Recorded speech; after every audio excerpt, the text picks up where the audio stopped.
all right. If you're ready to get started, I say if you're ready to get started, let me see those airplane emojis in the chat, please. Hello, hello.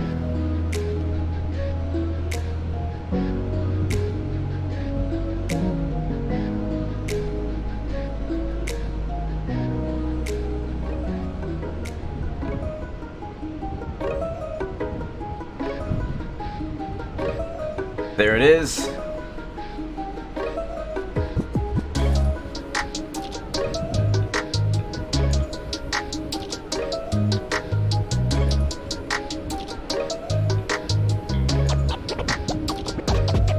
Oh yeah, you guys are ready to get in. Thank you for showing up early. Hello.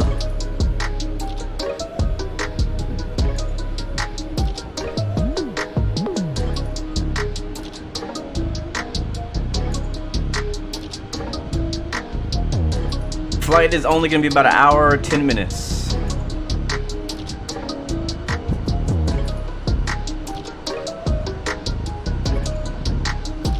Ah, shit, app.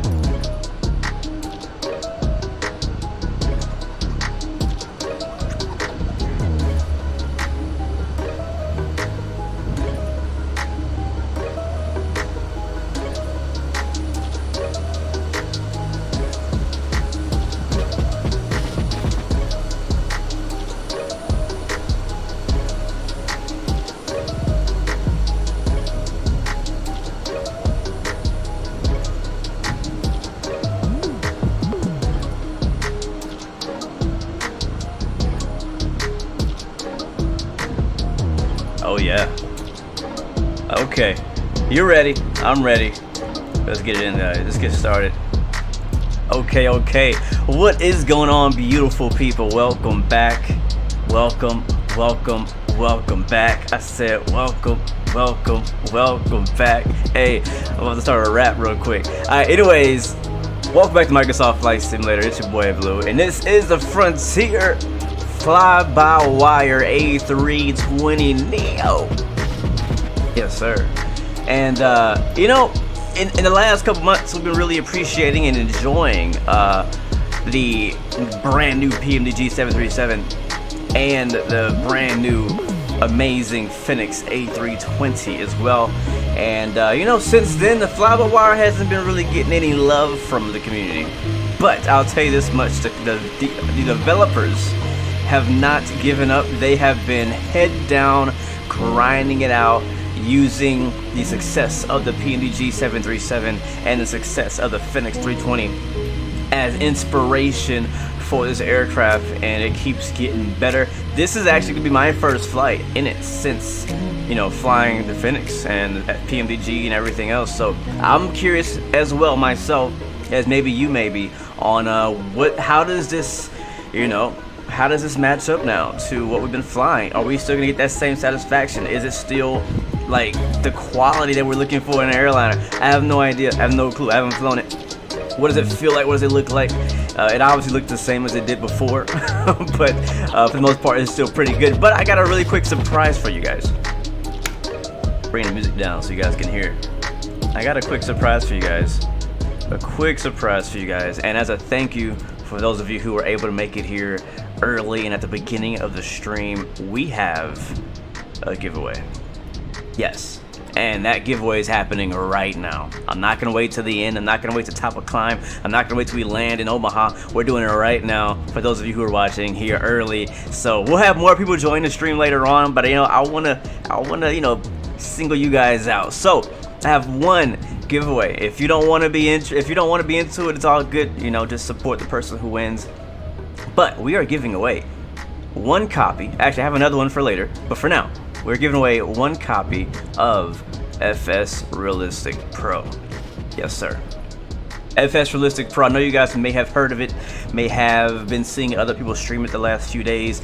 They came out with a new update / release a few days ago. Basically what FS Realistic is, from what I understand, is it gives you some different sounds in the cockpit, outside the aircraft, in the cabin, as well as some camera effects and camera shaking effects. It just kind of gives you a bit more a slight bit more immersion in the sim. But it is for sale. It is available now. Link is down in the description. But if you want to win a free copy, thanks to them, type in exclamation mark, ready, set, Shelly.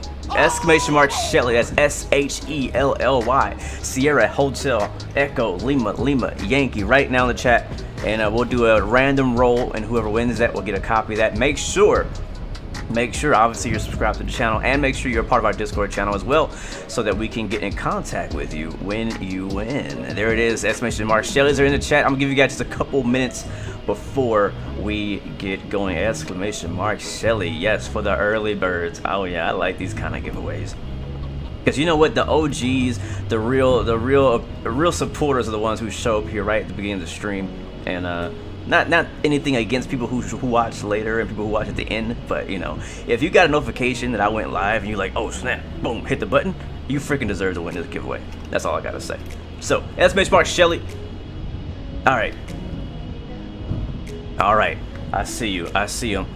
You only gotta do it once. Doing it multiple times ain't gonna help, but you know, I don't think it kills you either. So we'll have to see and make sure that everything is working correctly here on my end for the giveaway. This giveaway is, yep, I got users available so far. Yes, sir.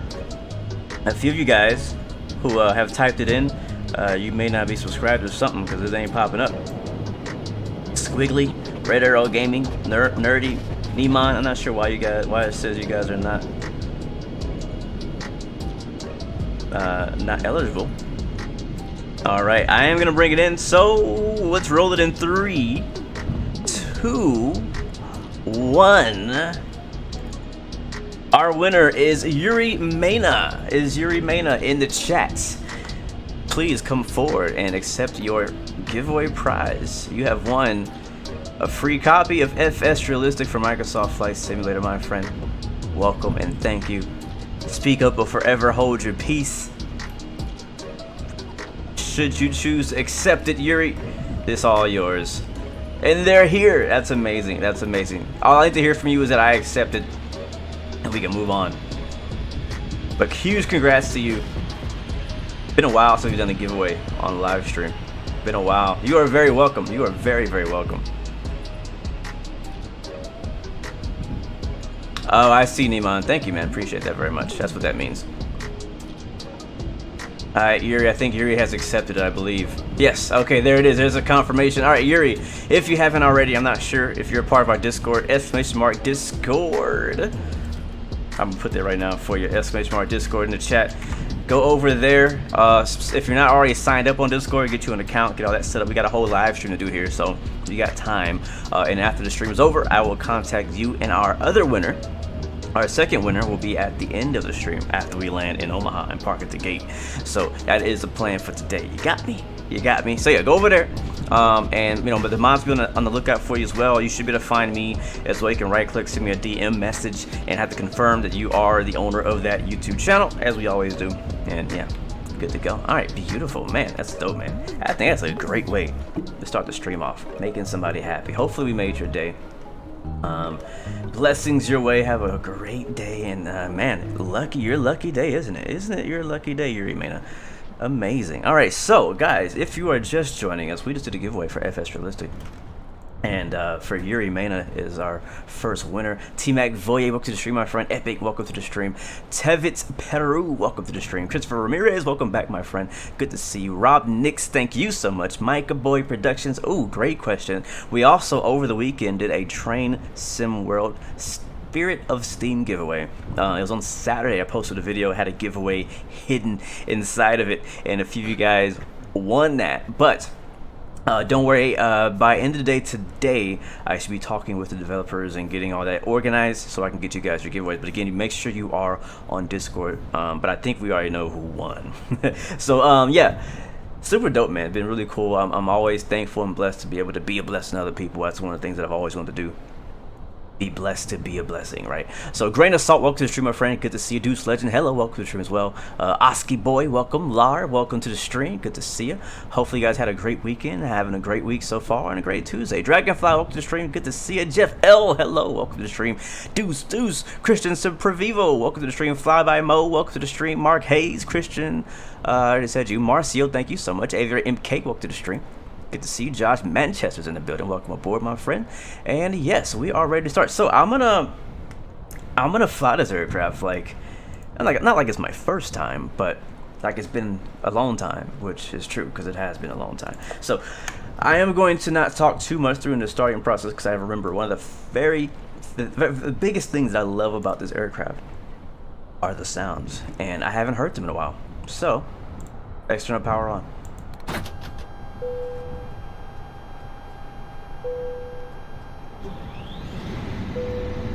Battery 1,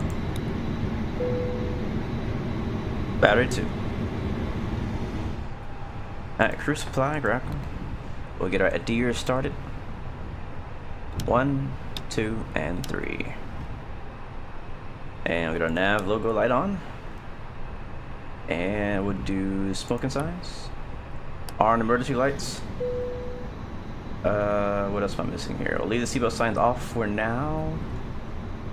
And we'll get the APU powered up a little later. Alright, beautiful.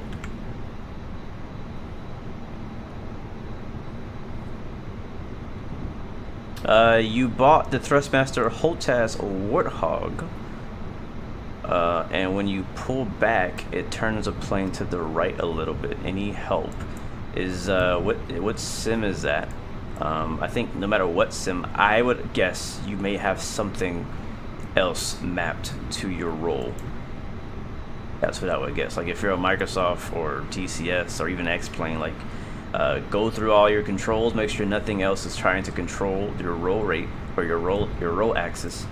That's what I would think it would be, but that has not happened to me. All right, so we got the screens getting the screens powered on. It's a bit dark in here. Again, today's flight is from Denver to Omaha, Nebraska. That's Denver, Colorado to Omaha, Nebraska. We are on the Pilotedge network right now, and we are planning to switch over to VATSIM for landing because Pilotedge does not go as far as Nebraska. It actually has, Pilotedge goes as far as like central Nebraska, but Omaha is on the eastern side of Nebraska. So we're gonna have to switch over. What's funny is actually on VATSIM right now, at least when we first started the stream, there was ATC in freaking Denver on VATSIM, which is hilarious. But we're not on VATSIM yet. We're on Pilotedge. But if you guys want to join us, feel free to fly on VATSIM, and I can meet you in Omaha. If you're on Microsoft multiplayer, I should see you there as well. So it's up to you guys if you want to join us. If not, there's always a Windows seat for you. Let's see if I remember how to do this. I'm so used to flying a Phoenix and how you do things there. I guess we go to ATSU first, right? No, what did I do? MCD menu. Yeah, ATSU, I think. AOC menu, and then we can import our flight plan, which is KDEN to KOMA. You flew the FlyByWire for the first time after the Phoenix and it let you down. It wrecked your descent profile on VATSIM and could intercept your ILS. Dang, that sucks. All right, well, hopefully we have a better, hopefully it goes better for us. But I'm gonna be on the very close lookout. We are flying on Pilotedge, so I can't afford to have crazy problems like that. So over to our init page, and we'll do init request, and that should import our entire flight plan. Very simple flight plan. We're also using PackX, so we have a lot of things going on. So let me just go ahead and explain it. We have obviously we're using the FlyByWire A320 mod for Microsoft Flight Sim. I am using Thrustmaster, TCA, joystick, and throttle today. I do have a camera view for that for takeoff, so throttle and joystick, including the add-ons with the speed brakes and the flaps, whatnot. So we're using that as well. And then we're using FS Realistic, so you may hear some sounds that come from that, like wind noise, maybe a few coughing, I don't know, whatever it does. And what else we're using? We're using toolbar pushback for our pushback. PackX for passenger experience. What else do I need to do in here? Iris in it? Yeah, let me do that. Fine. Confirm.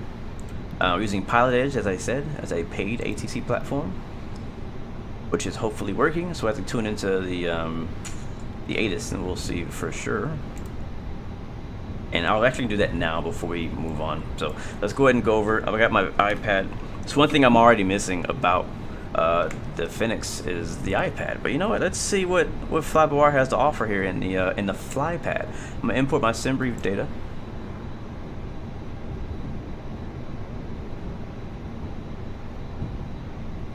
Christopher Ramirez, you just got Trains 19, and you like it a lot since it has more trains than Train Sim World, and graphics-wise, it's like P3D. Yeah, that's why I don't play it, because it's the it's the equivalent for trains. It's the P3D equivalent, which is not okay for me.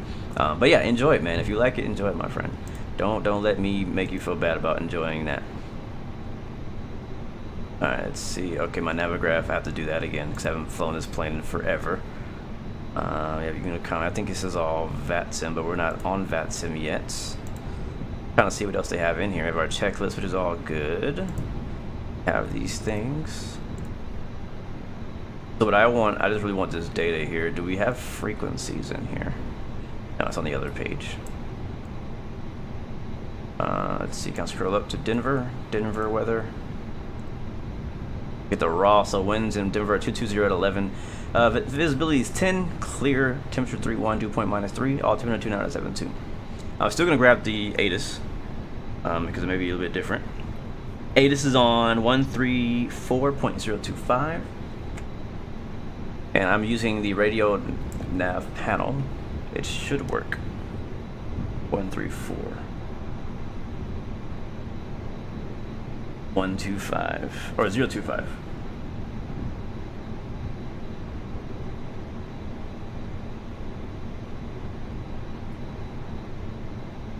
Delivery. Advise on course heading, altitude, and if flight following is requested. Notice to airmen runway 16 right 34 left closed. Read back all runway assignments and hold short instructions. Advise on initial contact. You have information November. Alright, that's November. But I'm gonna go ahead and list the whole thing. Denver International Airport. ATIS information November. 1553 Zulu. Wind 210 at 11. Visibility 10. Sky condition clear. Temperature 31. Dew point -3. Altimeter 29 or 72. Arriving runways 17 left, 17 right. Departing runways 17 right, 258. Visual approaches in use. ILS runway 17 right and runway 17 left approach in use. Multiple Arnav Zulu approaches in use.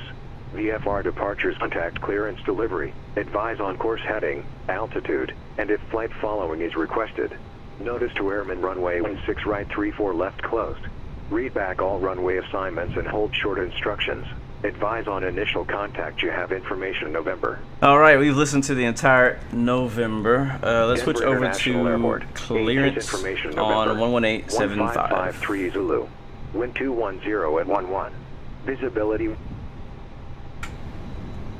And make sure we're on the right frequency here, 11875. That is correct.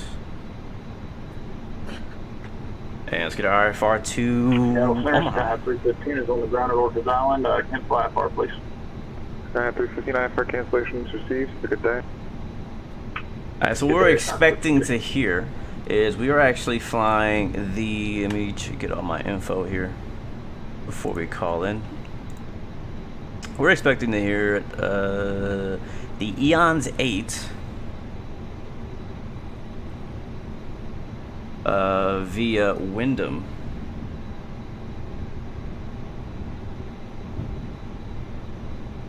And we're asking for flight level 3, I think 370. Yeah, flight level 370.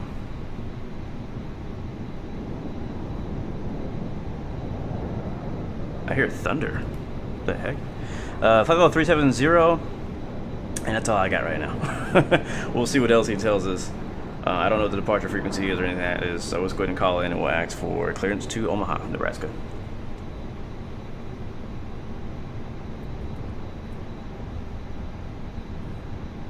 Denver clearance, Frontier Flight 116, looking for IFR to Omaha with November.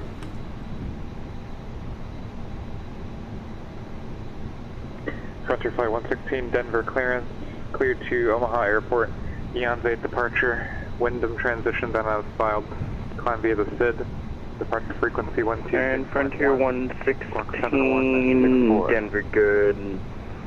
Morning. I don't show a plan on file. Wait, am I on VATSIM right now?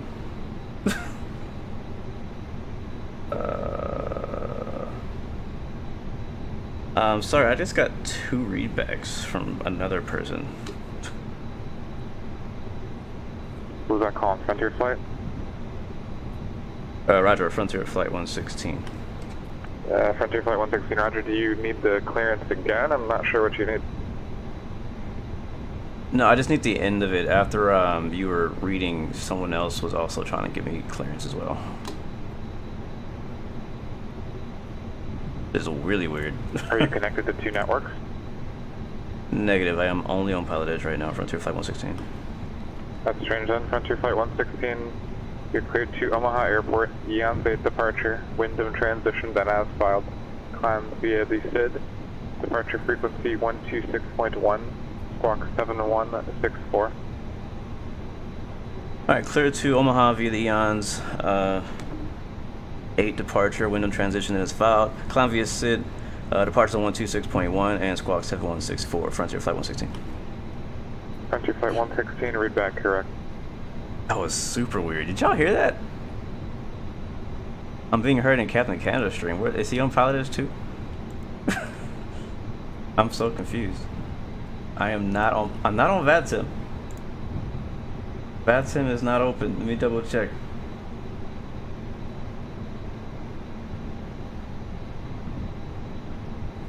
Like if I don't know what he's doing right now. I don't know what he's streaming, where is he streaming, but if he is on VATSIM and he heard me, that means that I must have accidentally connected to VATSIM, because that would be funny.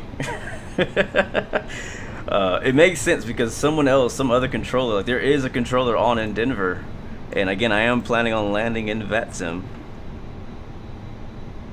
So I don't know. Okay, well we got our readback. Let's go ahead and continue because that was really weird. I didn't hear another reply after that. So flight plan. Jose Ground, very good morning, Southwest 161 Oh, with there he is. information. Echo, push and start on to Zulu, please. 17 right is what we're hoping to get for departure, and we are taking the Eons. Southwest 161, San Jose Ground, good morning. There it is, Eons 8. This is approved, thanks so much, Southwest 161. And I guess there's no transition. It's just how it is. Insert. Yep, there's Wyndham, and we can just get rid of that discontinuity by hitting clear, dropping it right there. Let's go direct to a Hotel Charlie Tango and into Omaha. We'll go to arrival. We want to get runway 14 right ILS into Omaha, and the arrival is going to be the Howry 2 via OVR, I guess. Yeah, nope, that's not correct. It's actually via GRI. Yeah, GRI. I think the VIA is for the Walker 380, contact NorCal approach 134.5. 34.5, Walker 380. Yeah, I don't know where OVR is. We don't want that in at all, I don't think. Oh, I see it. Yeah, I don't think we want that. Let's get rid of that VIA. NorCal, Walker 380. GRI, I don't want... Before we x-ray for the ILS to your right. Let's do approach via. Heavy NorCal approach. No via. Altimeter 3003, clear ILS. There we go. Insert. Right. 03, call ILS, approach 28 right, Walker 380. Alright, so our flight plan is done. One thing I forgot, because I'm just not used to flying on FlyByWire, is we need fuel, right? So I think it's on the here. Fuel. And how much fuel do we need? Actually, you know what? I think if I hit the cloud button, it just loads whatever we have. Yeah, fill block fuel from SimBrief. I love that. So just do that for me, please. Is it doing it? 9,900. Let me double check if that is correct. Operator service terminated. Squawk VFR. Contact Reading Tower 119.8. That is correct. Get 9,900, and I guess it's instant, so it's done. Another thing we can do is go in here, MCD menu, at 2. Yeah, they're a little loud, so turn them down. ALC menu, and we can do our passengers, I think, and baggage and stuff, right? Yeah, weight and balance. Let's do OFP requests, send. We should have 100, I think 22 passengers. Yep, boarding start. Alright, let's gonna start doing that. That's cool. Is it windy in Omaha? Yeah, it's a very short flight. Very short flight. Alright, we are boarding. Beautiful. Let's go ahead and just get things expedited, and we'll get the APU turned on. And fuel pumps on as well. There we go. And let's take a listen to that.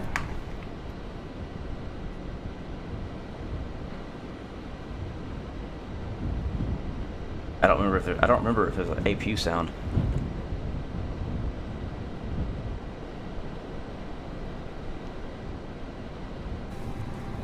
It says flap open. All right, so start.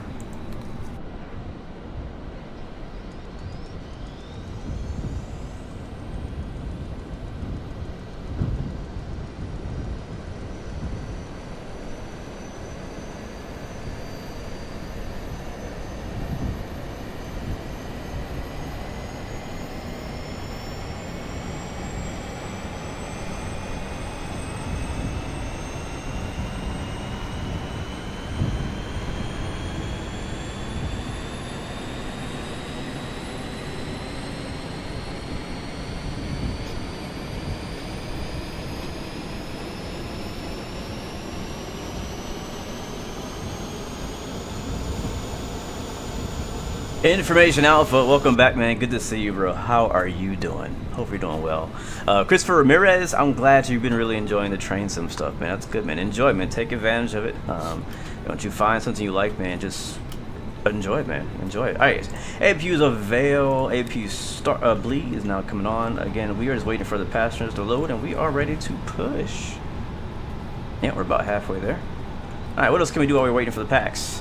Let's see. Again, I haven't flown the fly-by-wire, so just kind of like the workflow is slightly different than what I'm used to in the Phoenix.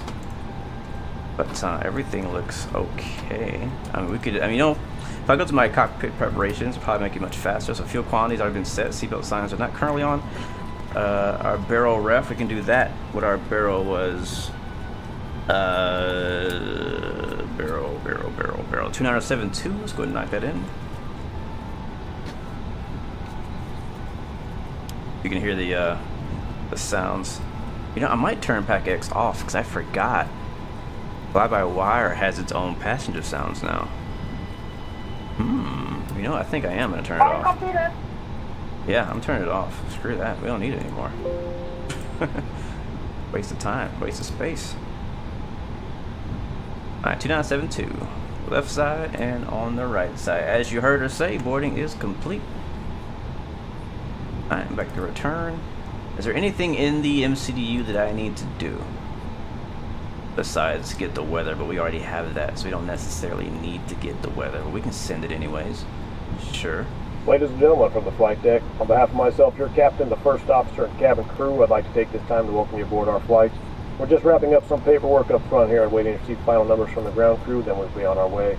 Flight attendants will be coming through the cabin shortly with a very important safety briefing. We do ask that you give them your full, undivided attention as they review the safety operations of this Airbus aircraft. We do appreciate your business having you aboard this flight. If there's anything we do to make your flight any more enjoyable, please don't hesitate to ask. Welcome aboard.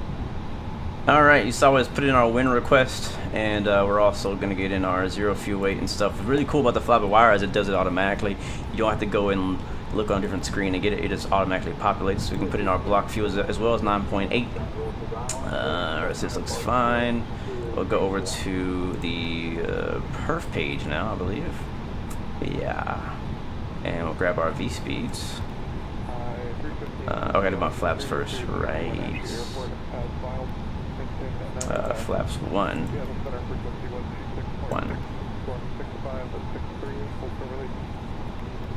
There we go. We're just gonna put a random flex temp. We'll do toga since we don't know what our flex is. Come on now. There we go. Now, one thing I'm noticing with FS Realistic, even just sitting here, like the plane is not moving or anything like that, but it's like you probably don't even notice it on the stream, but the camera is actually kind of like doing this kind of thing, like almost like maybe it's trying to simulate me breathing, I guess. I'm not sure what they're trying to do there. What it could be doing is that what people don't notice is on the ground, even when it has the parking brakes on, the chocks on, the plane is actually moving, even when it's sitting at the gate, because the wind is blowing, and the plane is meant to fly. The plane was built to fly and go with the wind. It's so aerodynamic that when it's sitting on the ground, it is slightly moving in the wind. Alright, clean 205. You really don't notice it until you're like on a stairs. Like if you're on a stairs or a jetway, for example, right next to the plane, you can see the plane kind of moving in as well. As baggage is getting loaded, as passengers are getting on, the weight and balance of the aircraft is like kind of tilting as well. So it's constantly moving. And so I highly doubt that's what they're simulating, but there is movement. It's not this much that I'm seeing here. Alright, so IRS has been good. Wind temp is good. Flight plan is good to go. Perf page is good. I am going to double check my departure. We're on Pilotedge today, so I want to make sure that our departure is correct. Plus, this is our first time flying this aircraft in a while, so I don't know that that has put in our departure correctly. We're doing the Eons 8 departure, expecting runway 17 right, but we'll see what we get once we taxi. We still have information in November, unless it has changed. It shouldn't have, but I'll double check again before we leave. Let's go ahead and switch over to ground. We are at Concourse A. East, west. I don't know. I guess we would be west. Right? Yeah, I guess we would be west. So 127.5.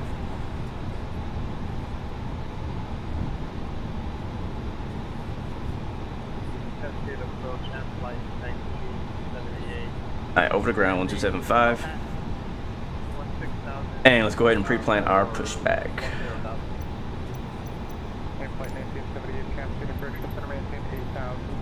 Last time we flew on Pilotedge last week was in the PMDG 737 into, I don't know, somewhere in Oregon, I think? I can't remember where we flew. It was really nice though. Alright, we're probably going to need, we're going to need clearance to push back. We can't just push. You see that non-movement line right there? Oops, that's not what I want to do. Yeah, we can't. We're gonna have to get clearance to push.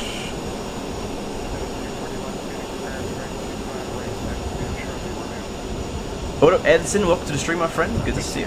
Yeah, this line right here is a non-movement line. And if your gate is sitting right on one of those, you cannot push back, because this right here is an active taxiway. Matter of fact, it's actually two taxiways. Is one there and one. Actually, no, that's the edge. Yeah, it's just this one. It's a really cool spot. I love Denver for this area right here, because whenever you're walking from the entrance of the airport to the terminals, you walk right over top of that, and it's really cool when there's planes driving underneath it. So let's go ahead and remove the jetway, and we'll go ahead and get out, get our clearance for push and start.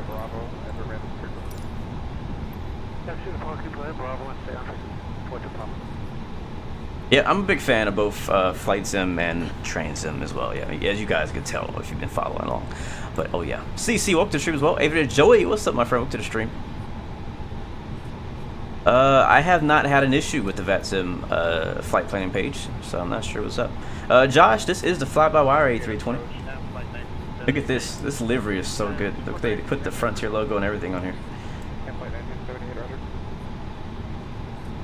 All right, are we ready to push? Are we ready? APU's on. We're good to go. And beacon light on. Seatbelt signs on. Our doors and cross check. And let's get our pushback taxi clearance. We are at gates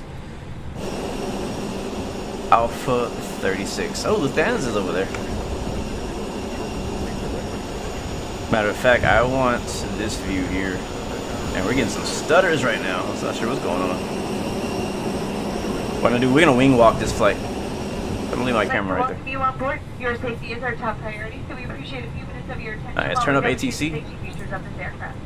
You can follow along with the safety information card in your seat back pocket.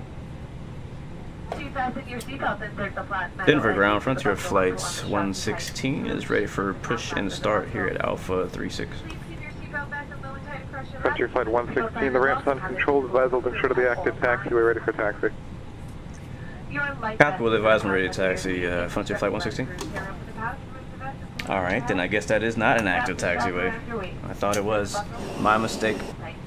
In that case, we want 17 right, so we're going to taxi nose to the east, towards the bridge.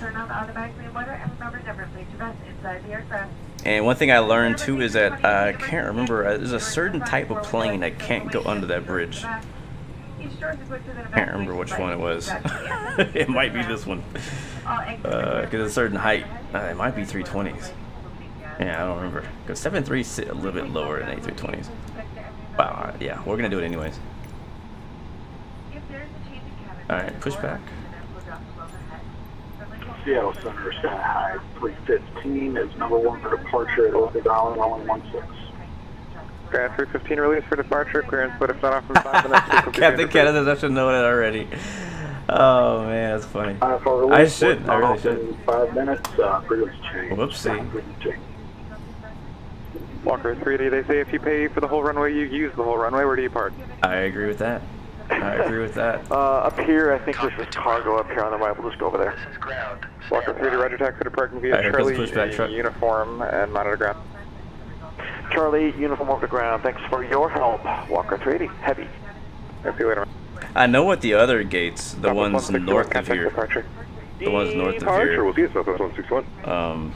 Those you can push back, but here I didn't know.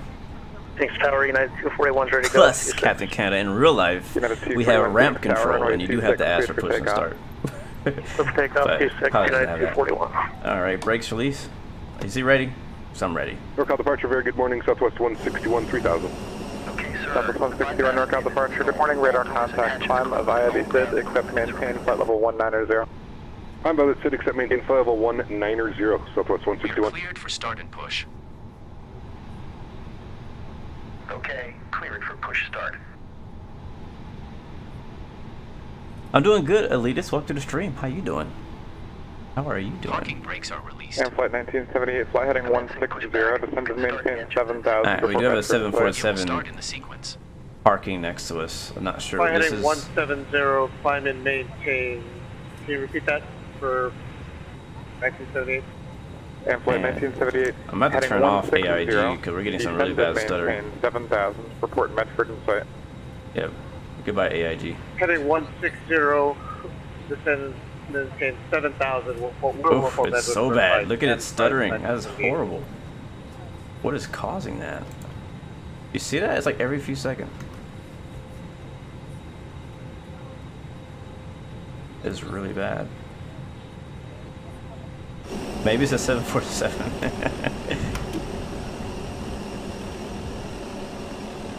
Sky 315, Seattle Center, squawk That right is so bad.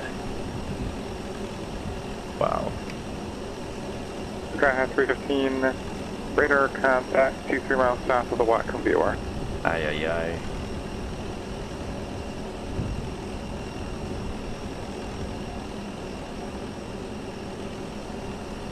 I don't know what could be causing that. I know I saw a couple things pop up saying connection issue before we started. But man, that is bad. And I have not adjusted my settings. You know, it could be maybe it's 2-hour pushback. Okay, pushback complete. There's apparently like a thing that's wrong with that. I don't know. We'll see. Alright, brake set, clear disconnect, show me the pin. Parking brake set. Let's fire up engine number 1. Verify 1978 have the airport in sight. Pin has been removed. See you at the And side. flight 1978, pre-visual approach runway 14. Holding position, waiting for the Third visual approach Thank you and runway goodbye. 14, F flight 1974. United 241, contact departure. Alright, starting 1. 241. Alright guys, headphones on.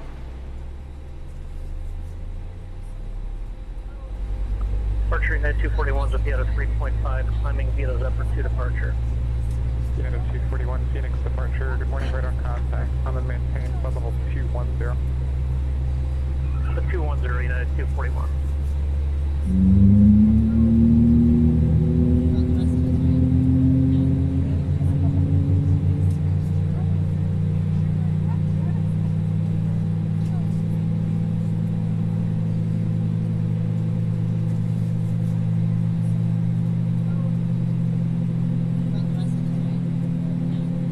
I don't know, man. I think I'm right.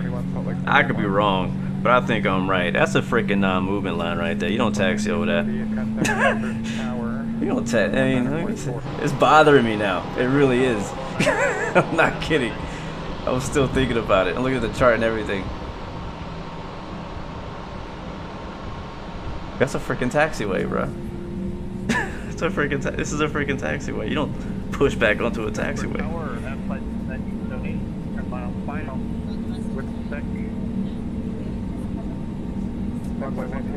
Like at Concourse B, I get that. At Concourse C, I get that, but not here today. Sounds good, Travix or Travitex. All right, we got one good engine, starting up engine number. Actually, we got a long taxi. We can do a single engine taxi out. We'll get our clearance and get out of here. I don't know if it's the airport causing us the issues or what, but we're turning on the flaps.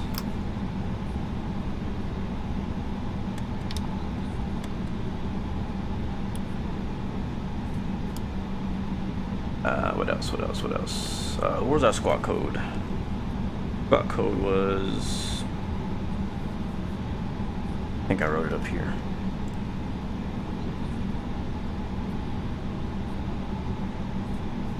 Squawk code 7164.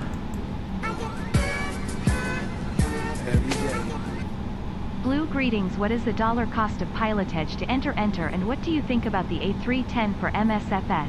Super Dilk! Welcome to the stream, my friend. Good to see you. Welcome, my friend. Good to see you, and thank you for that super chat donation. It means a lot. Pilotedge, I believe the lowest is like what, $20 a month, something like that. There's also a free trial you can do as well. Type in !Pilotedge, and you can catch the website and take a look for yourself. But I think it's like $20. 7. Come on, clear. Yeah, it's really bad, and I don't know what's causing the FPS issues. It shouldn't be that bad. Like, it's really bad. Like, it's pretty much unplayable. Alright, 7164, that's our squawk. 1261 is our departure frequency. For now, we'll stay on ground. And we'll switch over to tower when we get closer. Let's go and ask for our taxi. We have information in November. I'm gonna double check, see if anything's changed. Actually, no, it's 134225.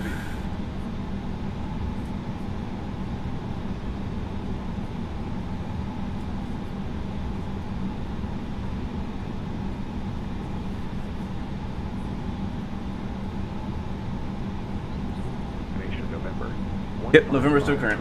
That's all I want to know. That's all I want to know. Alright, let's taxi out.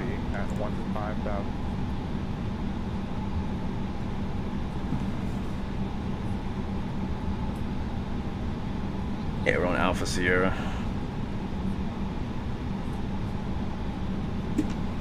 And he's a little low. Turn him up. Denver ground, Frontier Flight 116, ready to taxi with November. We're on Alpha Sierra. Frontier Flight 116, Denver ground, stand by. Alright, standing by.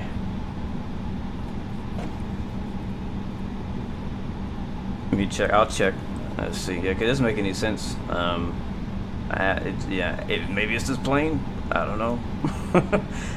Microsoft is obviously taking a lot of my usage.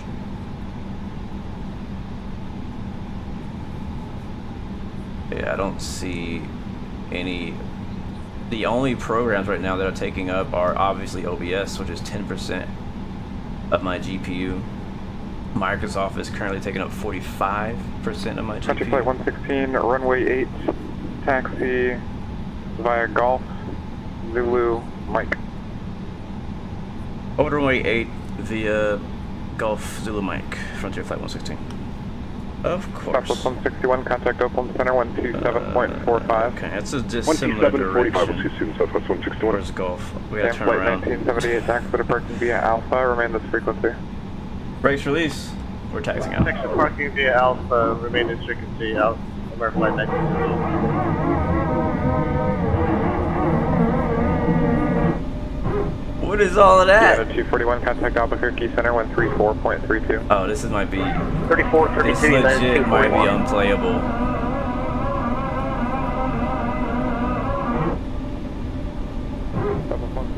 Good morning, climb and maintain, level 350. No.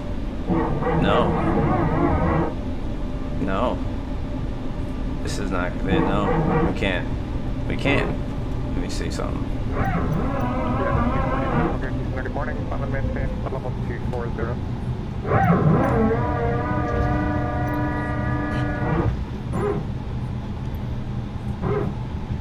Wow.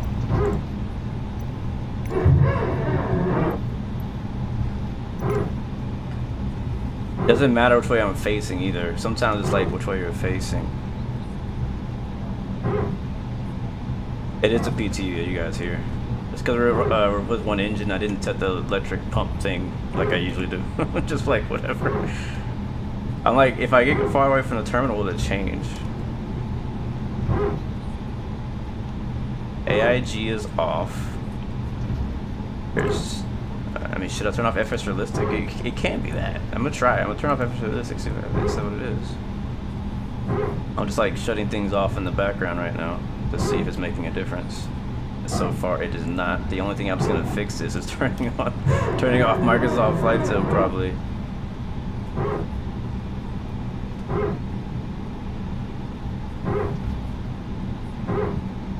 Where's Zulu at? Oh, it's way over there. Yeah, we can't. As much as I don't want to restart Microsoft Flight Sim, this is unacceptable. So, dang guys, I'm sorry. I really am. I'm gonna try to reboot, and I'm gonna try to run it again, I guess. But I do not have all day. That's the reason why we were only doing one flight, because I legit do not have all day to be troubleshooting Microsoft problems. So we're gonna restart, we're gonna reboot it and see if we can get it to hopefully work better next time. I don't know what caused that. It wasn't doing that at the beginning of the stream. And it could be toolbar pushback. I'm gonna take toolbar pushback out of my community folder because that's the reason, you know, Phoenix was like suggesting us to do that for the Phoenix 320. But I haven't had the problem that bad in the Phoenix 320. It's all good. We're coming back. We're coming back. Wow, wow, wow, wow. I've legit like not had that issue like ever. So trying to reboot. Welcome back, dudes. Let's get to see, man.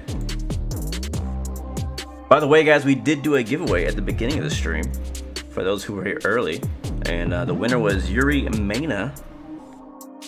I was giving away a copy of FS Realistic Pro. I'm gonna force quit it because it does not want to go back to the menu. So, goodbye. It's gone.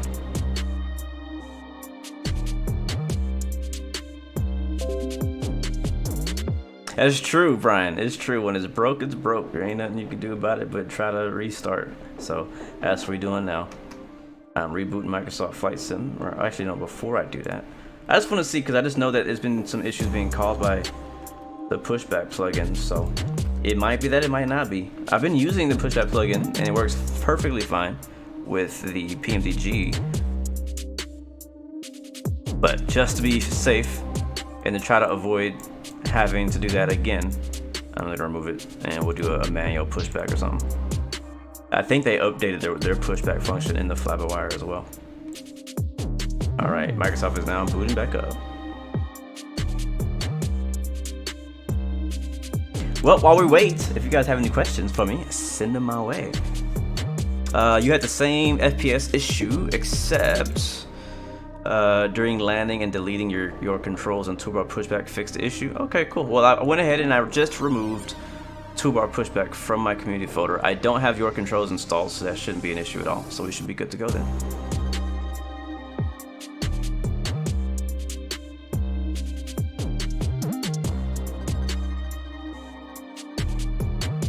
Yeah, that's interesting. Yeah, who knows, man? You just never know sometimes.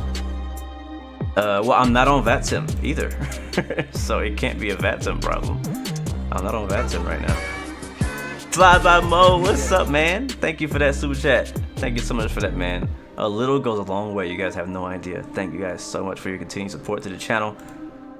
It always means so much to us. By the way, real life quick update. So we're supposed to be closing on a new house Wednesday. Yeah, like that's really soon. So y'all be praying for us, because it has been a headache. Yeah, because I work for myself, they don't make it easy for you to buy a house when you have your own company, when you have your own business, when you're self-employed. So that plus many other things have been making it very difficult. We were supposed to close a month ago. Yeah, a month ago already. The house has been built for like almost 2 months already. So it's ours technically. It's reserved for us. We just gotta send the money over and all of that. It's just all the little technical details and the IRS and stuff like that. So it's been definitely a big headache, but I'm not worried about it. I know that no matter what, we're gonna be all right. We're gonna be good. But thank you guys for your kind words, seriously. But I'm excited because, you know, it's a new place. It's me and my wife have been working towards it for a long time. This is gonna be our first house ever. I mean, I live in a house right now, but like our first house that we own, right? We've been staying in apartments, multiple different apartments over the last years that we've been married. And this is our first time getting an actual house, a piece of property that we can call ours. So it's gonna be dope, man. It's a big deal. I know some of you guys are older, some of you are younger, some of you have had houses, some of you have sold houses, some of you, you know, different stages of life. So I think one of those big milestones in anybody's life is getting their first place, which my first apartment was a massive deal. That was my first, like, I remember how excited I was, like, wow, this is crazy. I can, like, you know, for lack of better words, walk around naked anywhere I go. I don't have to worry about nobody coming in. But, you know, I don't know. I feel like it's the first thing you should do when you get a new place is just do that, walk around naked. Just do it at least one time. So anyways, Cockbret BTW, welcome to the stream, my friend. Thank you so much for the subscription. Welcome to the Blue Arrow family. It's good to see you. Good to see you. Can I share my DCS controls for Thrustmaster Hotest Warthog on Discord? I think I can. I think it's possible to download the file. Well, yeah, I mean, to be honest with you, bro, if you have the A10 Warthog joystick and throttle or one or the other, DCS already has automatic profiles that link to that. So as soon as you plug it in, it should already have everything you need control-wise. So if I give you what I have, I literally haven't changed anything. Yeah, I think everything is by default the way it is. So my profile shouldn't be any different than what DCS gives you by default. Like Microsoft is the same way. When you plug in a Microsoft Flight Sim, there's a default preset that comes in, and that's what I use. Actually, no, I take it back. I did customize it for Microsoft because there's some special things I want to do. And X-Plane, I don't really use it for X-Plane, but yeah. But yeah, anyways, either way, I can help you out later. I don't know if I can do it today. Maybe I can try. Just do it today and see. One thing I want to do while we're waiting for Microsoft to take forever is I was wanting to watch the trailer. Wait, oh, it's back. Okay, never mind. We'll find it some time at some point in the stream. Microsoft has posted a new trailer for their 40th year anniversary, and I haven't watched it yet. I am aware there's an A310 coming to Microsoft Flight Sim, which is exciting. I Builds is partnering with them. I'm really excited about that. Personally, I'm not a huge fan of the 310. I'm a fan of the 300. So I assume if we're getting a 310, we'll get 300 right after. So hopefully that is the case. Alright, KDEN. But yeah, I'll still fly it because it's free and because it's gonna be a great plane. Alright, we were parked at Alpha 36, which is over here somewhere. Beautiful. Live. All players off preset, and those of you looking for our server, we are on USA East server, Blue Games 5412. There it is. Fly.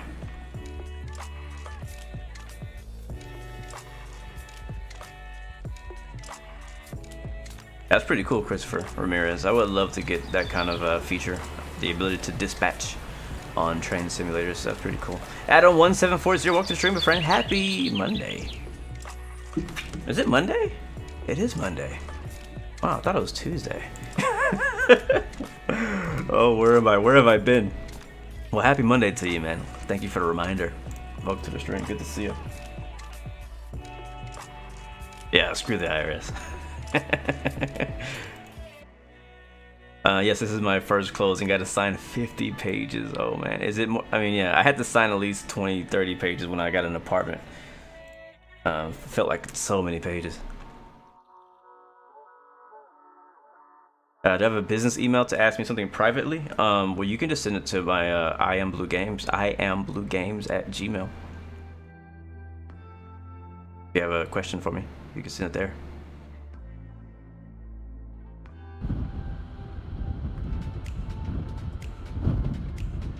You blame a Velo, Dude's Legend says. Hey, we could always blame a Velo. We could always blame a Velo Airlines. Alright, it froze again. Alright, let's see if it fixed it. We're still getting some stutters just in this little intro, but it is also loading in the world, so. Well, I still want to do it on Pilotedge, so we're gonna have to still get connected, but I'm gonna get the plane powered up at least. And we'll get reconnected to Pilotedge here in just a second. I mean, I don't know if I have to request it. I don't know. Anyway, external power. Battery 1, battery 2. And see how fast I can do this. Nav, crew, ground, smoking, that. I'm gonna go straight into the APU because we ain't got no time to waste. Thankfully, our flight today is short. Nav lights, APU door should be opening shortly. Back down here, I'm gonna go to ASUS. I like to kind of see if I can get the things that take the longest out of the way. Go to our init data request. That is there. Into init request. That is all good. We get our IRS initialized, align on the reference, clear, align. There we go. Confirm. Thank you. Winds, we don't have that yet. What's now? Let's go ahead and do the passengers. That's gonna take a decent amount of time. While they're doing that, we'll go into our fuel and the EFB. So we're gonna wait and balance and send 122 souls and boarding. Beautiful. Over to the EFB. Turn on the fly pad.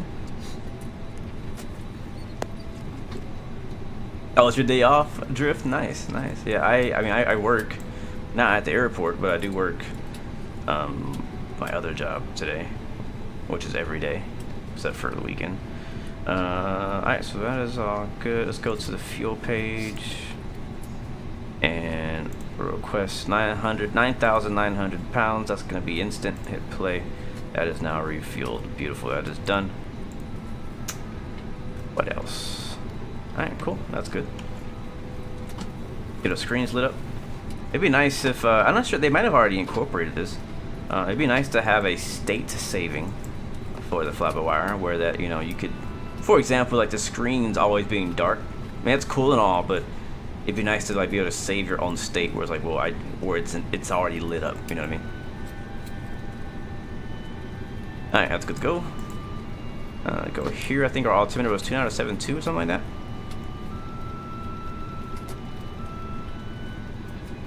There it is. I don't know what altitude we need to go to yet. We'll figure that out here in just a little bit. My ignition is on. Forgot about that.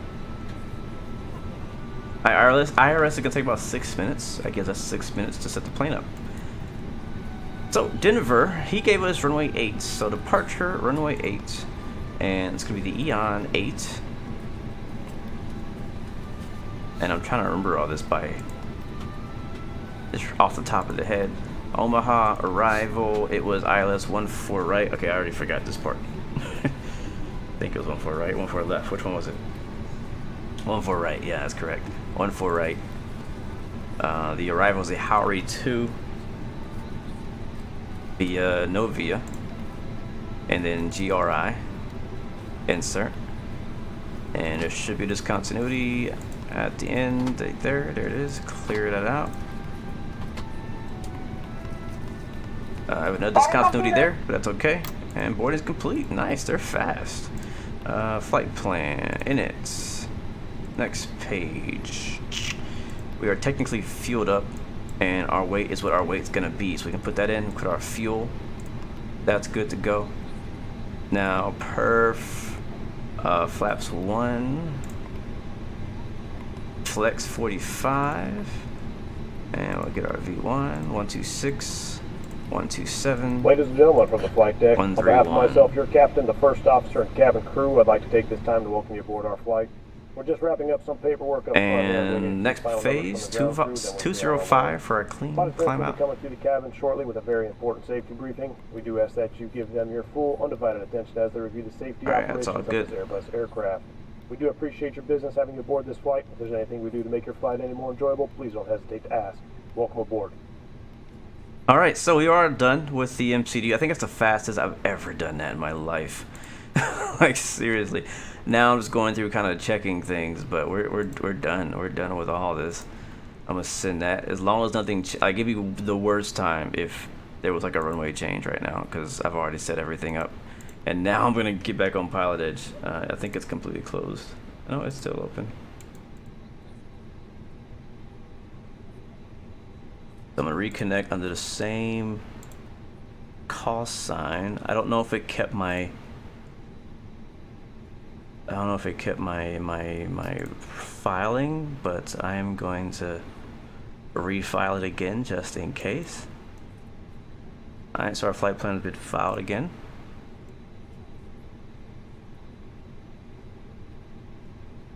And we should be connected to the network.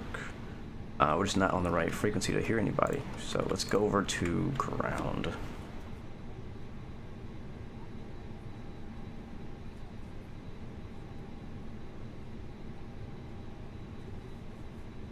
Ground is on 11875.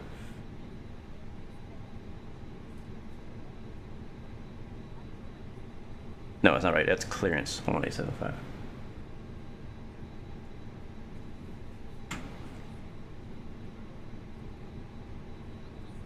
Yep, let's go ahead and call them up.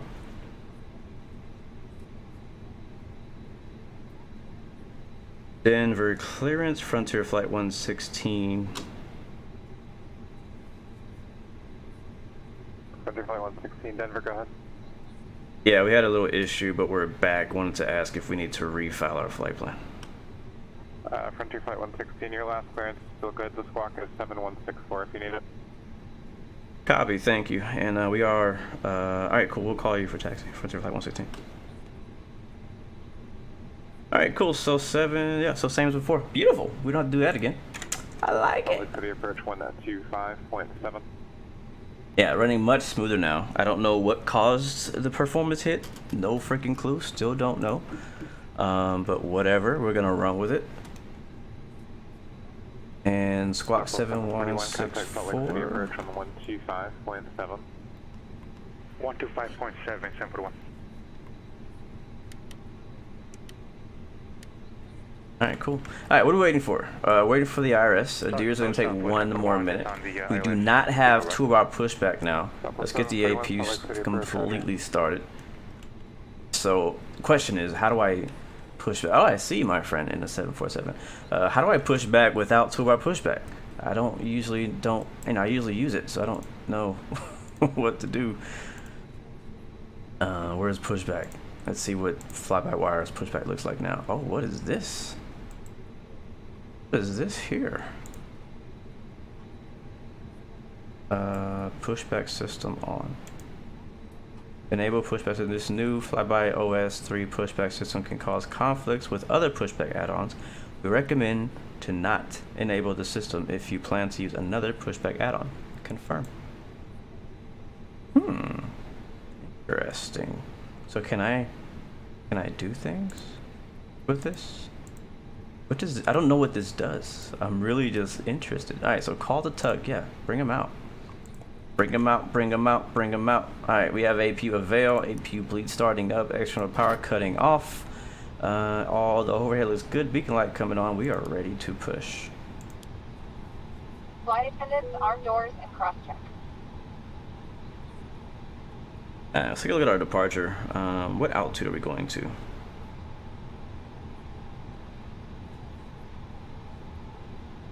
Let's see, departing runway 8, it's gonna be,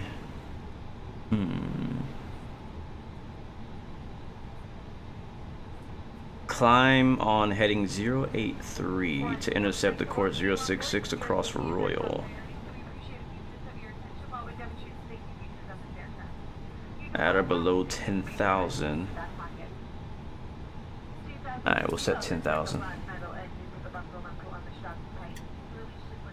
Alright, can I use the outside camera now? Am I allowed? Thank you, Starley, for the weather in Omaha. We'll catch that here in a little bit. Oh yeah, look how smooth that is now. Sheesh. Wow. That's butter. Butter. I'm so glad we restarted. I really am. I am on the all players, I think. Yeah, I'm on all players. Alright, so I'm gonna have our wing walker stand back here and block the area back here. Alright, is he ready to go? Can I release the brakes now? I think they're already released. Lock the door.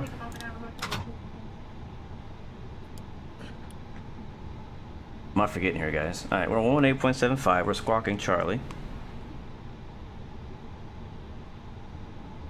And we are ready. I'm so ready for this.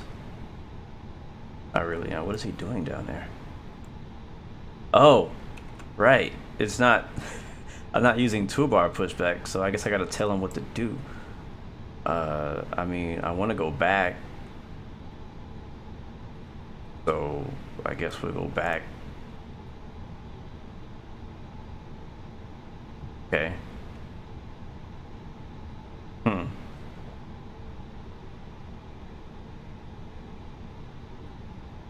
So it's not like the PM.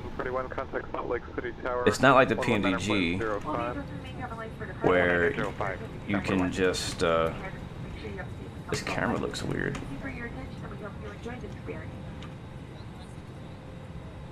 Or you can just like say, hey, push back into the right.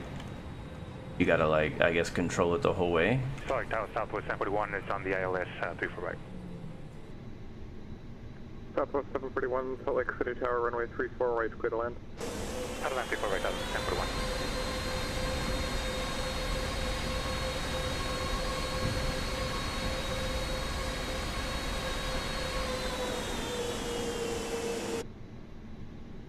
And I guess we'll say go right.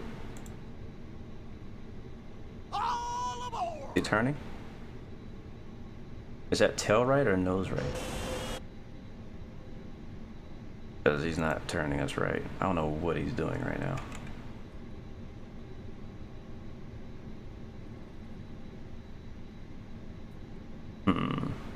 What up, Cake Hunger? Welcome to the stream. What are you doing, bro? Who trained you? Alright, give me straight back. Just give me straight back. Just go straight back. It's okay, I'll fix it.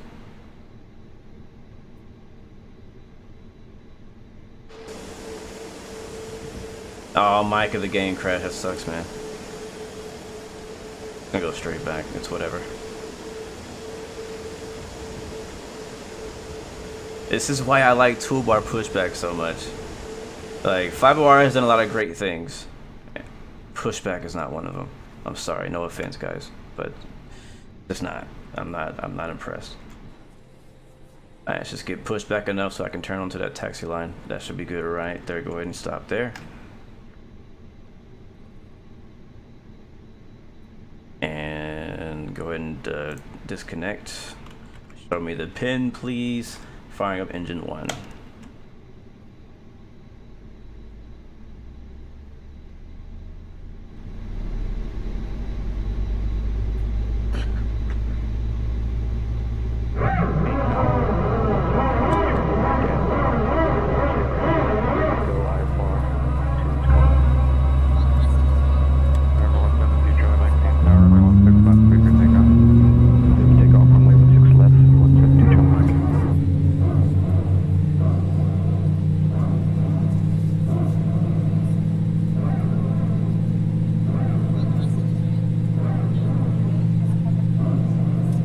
PT was aggressive.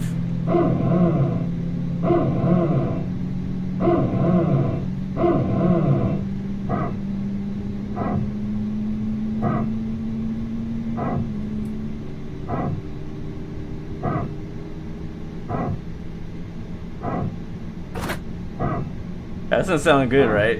I mean, I don't know. I can't say that I have not heard very noisy PTs in my lifetime, but this one, this one here, it did not like us taxiing on one engine last time. Y'all remember that? So we're gonna do 2 engines this time. Firing up engine 2.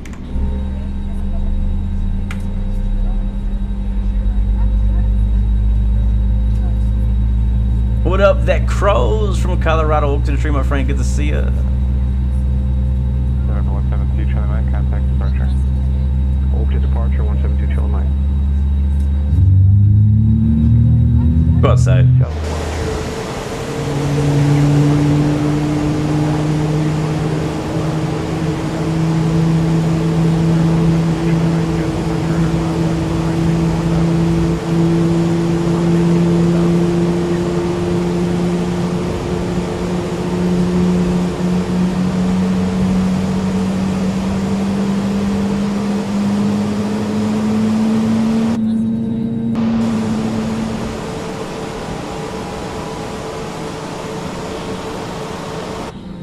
Beautiful.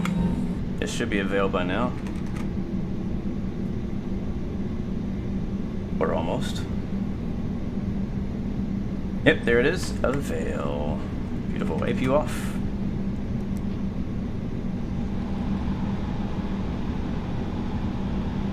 Flap sets. Auto brake. Ignition. Good, good. Let's go ahead and just get turned in the right direction and we'll call for taxi.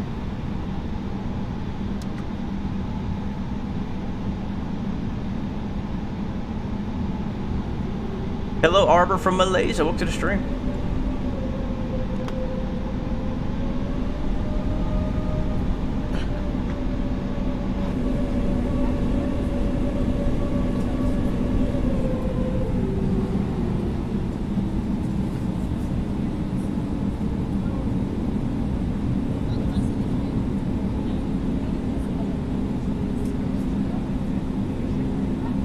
All right, brake sets. We're ready to taxi. I was about to say Detroit. Clear direct Fab to 172 Charlie Mike. Denver. Wait, who are we talking to? Is it ground? Hold on. We're on the wrong frequency. We're still on. We're not on VATSIM, so we actually got to switch frequencies when we go from clearance to ground, and ground is on 1275.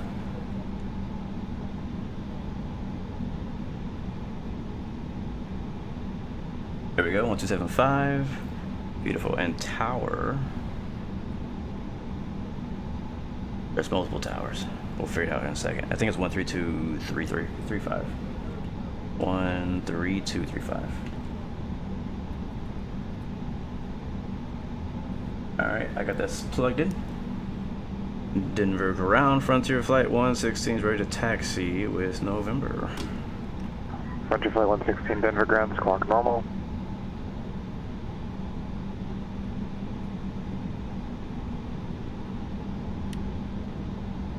Squawking normal. Frontier Flight 116. Frontier Flight 116, thank you, runway 8, taxi via Golf, Zulu Mike. Alright, over to 8, Golf, Zulu, Mike, Frontier Flight 116. Alright, brakes, release. Let's get the heck out of Denver. What up, TFS Meme Airline? Welcome to the stream and welcome to the Blue Arrow family. It's good to see you, my friend. Hopefully you're doing well. This is our second attempt to taxi out of Denver this morning. I think it's morning. What time is it? In Denver, it is morning. Where I am, it is not morning anymore. But yes, we are headed to Omaha, Nebraska. We are on the Pilotedge network.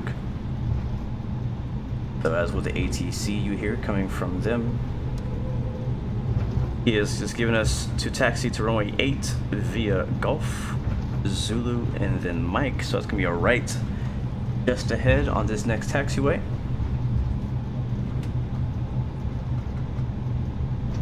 That should be right here. I'm using the twist on my joystick to use for my nozzle steering.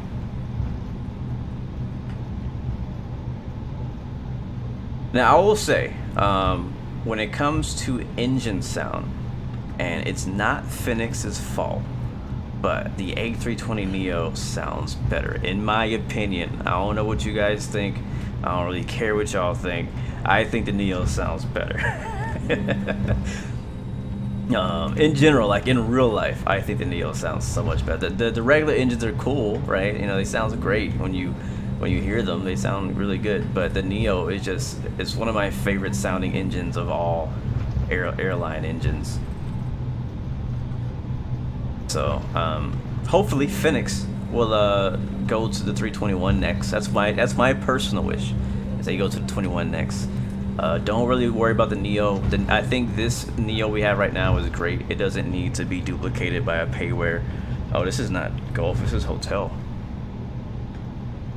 I'm just gonna slide over to Gulf. Hopefully he didn't notice. This is Hotel, this is not Gulf. Whoopsie.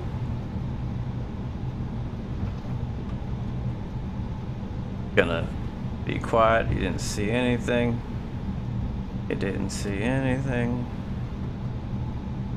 Oh, maybe that. It didn't see anything. Now we're on Gulf. My bad. Well, he didn't say nothing, so I caught my own mistake. Yeah, looking forward to the new IE engines from Phoenix. I think it's going to be really help complete the Airbus A320 experience, especially coming from Phoenix. The CFMs are great and all, but having both engine packs can be great. The Max, you know, I haven't heard the Max engine that much in real life. Like, I see them all the time, but like where I am on the ramp is not close enough to really hear them start their engines. I see them taxi by, but they're usually on idle, just rolling by.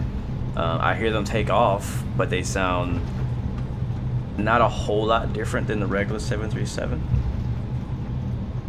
I know it is different, but it's just, I don't know. Like, I'm still trying to train my ears in real life to be able to know the engine by the sound, or at least know the aircraft by the sound without looking. We never turned our taxi lights on. Now they're on. APU bleed off. Look at that, right on the line.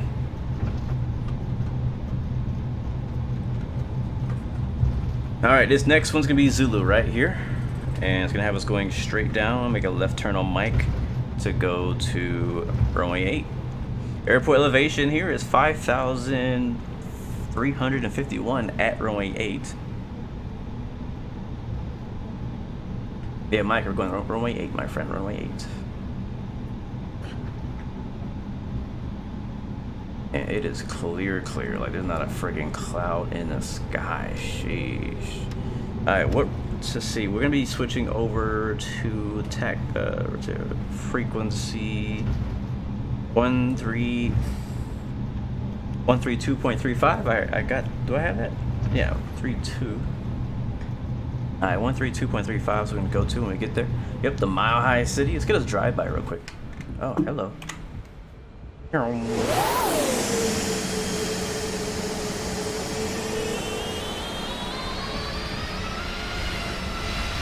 Oh, hello, 747.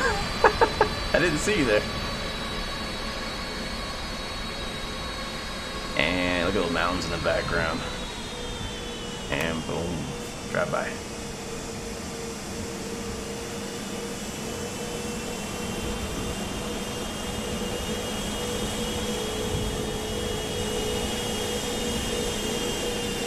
There's a big United hangar.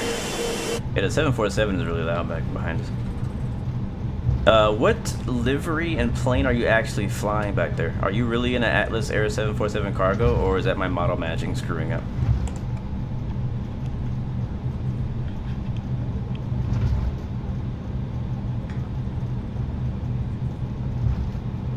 There's United hangar. I think this is the flight beam scenery, right? It took us around the whole airport. Go ahead, 315, contact Seattle Center 126.6. I mean, I know it's you behind, but what plane are you flying? What airline?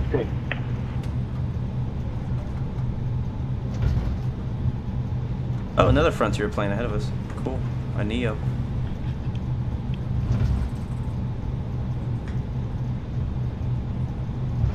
Bradford 15 Seattle Center to Ellensburg, altimeter is 299.0. Alright, Mike is where he's at, so we'll turn left there. November 172 Charlie Mike, advise you of weather at Tacoma Narrows and your approach request. Actually should be the second one. This is Lima. The Okay, next we'll one's gonna advise be when I Mike. have weather, and I will yeah. report back. That's 172 Charlie Mike.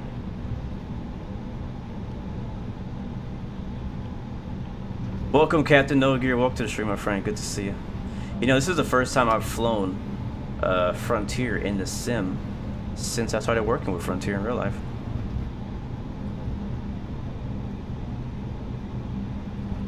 Alright, let's go over to the tower.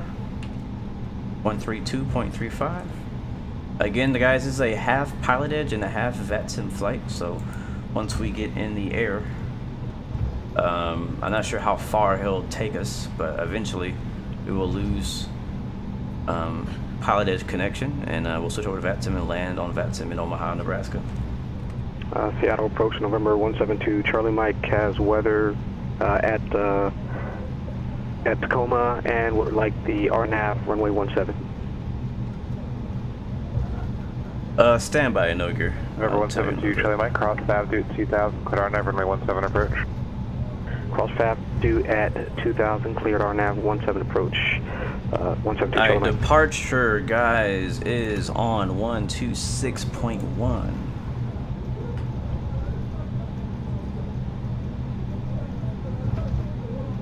Alright, 1261 put in. We're squawking Charlie.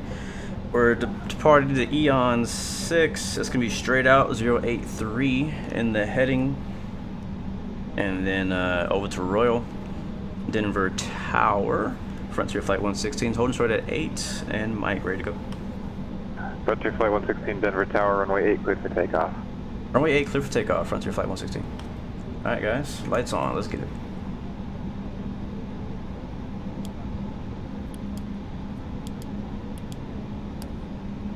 Where's the call button? I always forget where that's at. Oh, it's over here. Lights, lights, lights. Flight attendants, please prepare for takeoff. Alright, let's get it.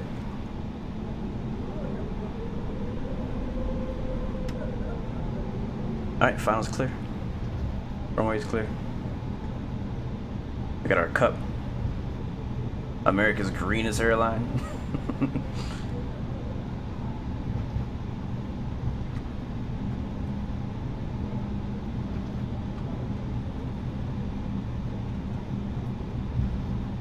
And Toga.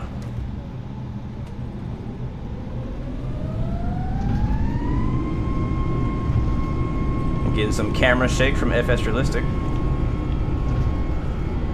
Airspeed's live. Here comes 60. 80 knots. November 172 Charlie Mike, traffic after 12 o'clock is in 3 miles, type unknown, northwest bound, altitude indicates 2,600.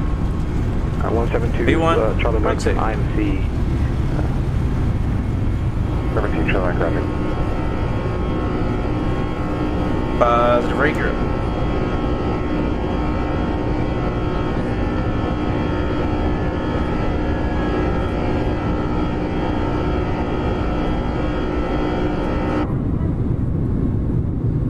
Frontier Flight 116, contact departure.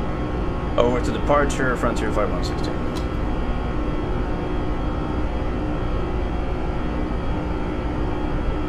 Departure, Frontier Flight 116, passing 7,000.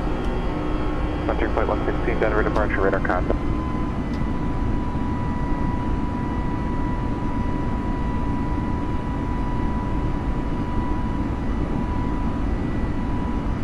I forgot to say climbing via SID.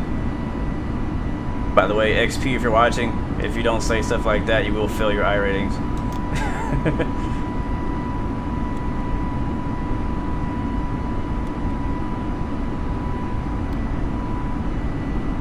Alright, I'm flying by hand still. Should be a pretty chill departure. It's pretty much straight out. I'm on throttle climb.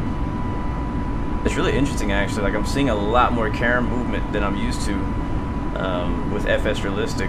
As I, kind of push the nose up, push the nose down. We're still gaining speed. We're doing, I'm actually gonna go here. There we go.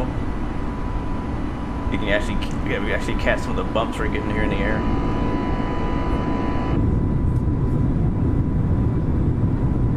Now, sadly, this is the less interesting direction to fly from Denver. Going eastbound from Denver is pretty flat, pretty like much just nothing.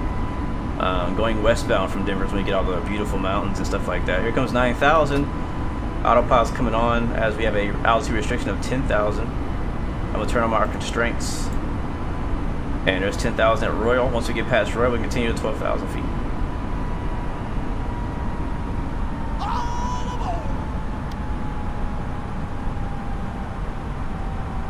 Thank you so much, KDEN, for the subscription. Welcome to the Blue Arrow family.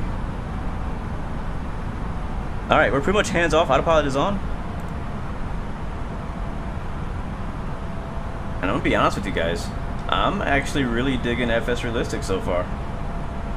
I've only done like, I really can't say that I've done an FS Realistic flight since the latest release of Pro. 172 Charlie Mike report for cancellation or missed approach near on this frequency on the ground on 122.2. And I'm really liking frequency change to advisory the fluidity and the movement going on. Over to tower 172. Alright, there's Charlie 10K, Mike. let's go 12,000. November 2 Charlie Mike, it's the field is unpowered on Pilotedge, so change to advisory as a group. Report to IFR cancellation.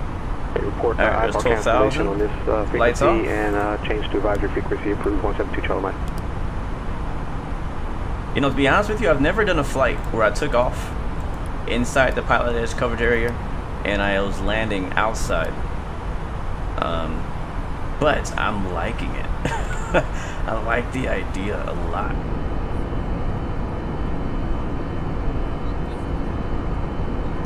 Nicholas, welcome to the stream, man. Good to see you. Yeah, I'm actually a big fan of the Phoenix A320. I just wanted to try out the FlyByWire again. I haven't flown it since I've, you know, bought the Phoenix 320, and I want to see if it was something I still enjoyed, still liked, something I could put in rotation, you know. Just because I have the Phoenix 320 doesn't mean I can't fly the FlyByWire A320 as well. It is a different plane. It's obviously, it has a different feel, maybe by a different developer, but also in general, the Neo is a different plane. And yeah, like for example, Frontier flies both. They fly the Neo and they fly the regular. Matter of fact, the one that Phoenix has is considered the legacy A320 at this point because it is the older one. Alright, we're leveling off at 12,000 feet, following the departure and passing Shobo.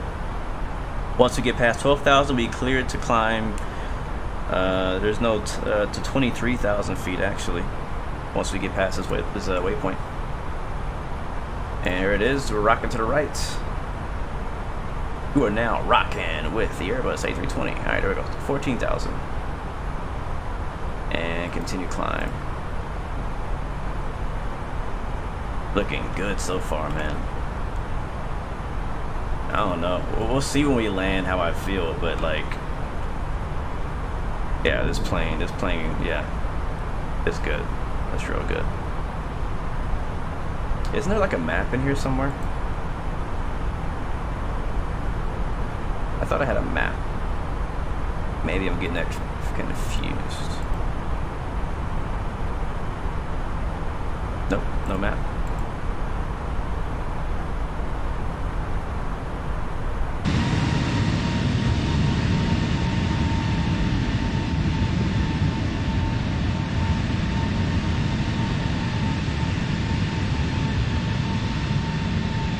Shelly the sea turtle. That's one thing that now let me tell you something about Frontier. I'm not like, I don't have to say good things about them. Contact Denver Center 127.02. 12702 Frontier Flight 116. Hold on.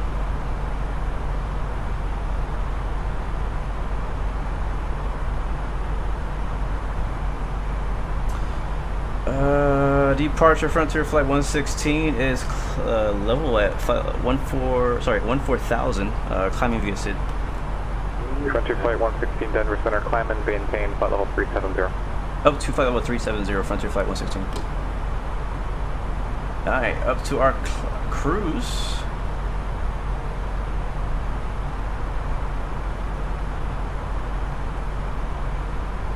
There we go. We'll continue climbing via VNAV. Go ahead and unarm our spoilers. That's one thing I'm really interested in. I think the tipping point for me is most likely going to be the VNAV and how that works. I know that FlyByWire started incorporating VNAV, 315 is going to maintain 9,000. but I don't know how well it works. So we're gonna have to see. Hola, how's that salt? Welcome to the stream. Good to see you. Flying information with a 747. Look at that. Look at those hills out there. But look at this. Like, check it out. So again, I know to me this is brand new because this is my first time doing FS Realistic. What FS Realistic is it adds. You can kind of hear it in the background, but it adds a little bit of like passenger noise, chatter, a few different ambient noises and sounds inside and outside the aircraft. It adds like wind sounds, all kind of things like that. But it also, one of the things that we really love the FS Realistic for on X-Plane, which was XP Realistic, was the camera shaking. And before Microsoft Flight Sim without FS Realistic, matter of fact, I can actually turn it on and off. So if I turn off, how do I do that? Can I just like, yeah, master switch off? Okay, so it is off now. And you see we're getting a little bit of wing flex, which is natural, it's how it should be. We're getting a little bit of wing flex, which means the aircraft is bouncing up and down a little bit. It's very subtle. But if I turn on FS Realistic, now watch the camera.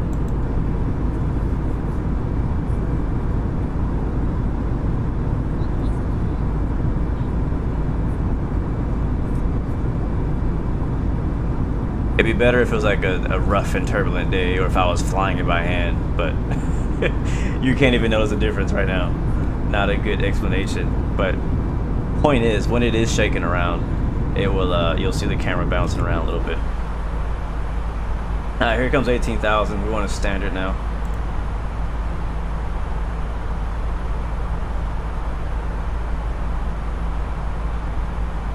Oh, that sucks, Micah. Yeah, that sucks, bro. Yeah, sometimes you have issues with Microsoft Flight Sim. I've heard a few people who couldn't get it to start, or it keeps crashing on them.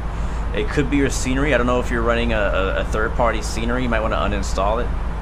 Not the whole Microsoft, just that scenery. Since we have restarted, I've had way better FPS.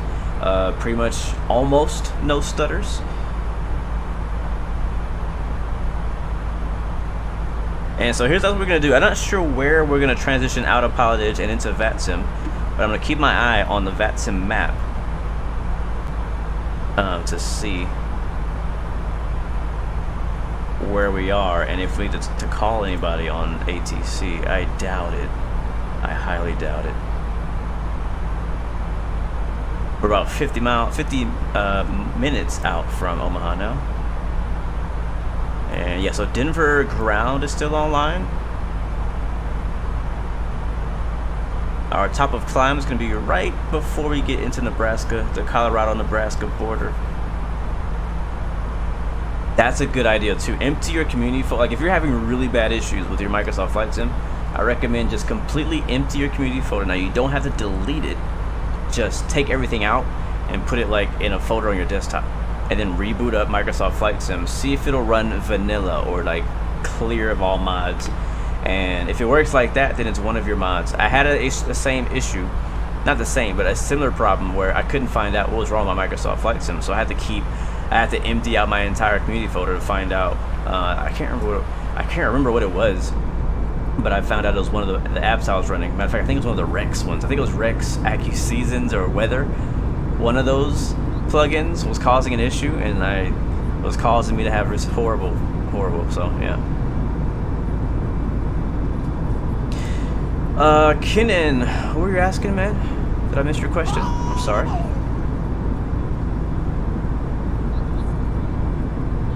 Thank you so much, MCS121, for the subscription, and welcome to the Blue Arrow Royal family. It is good to see you, my friend. Welcome aboard. Hopefully you're doing well.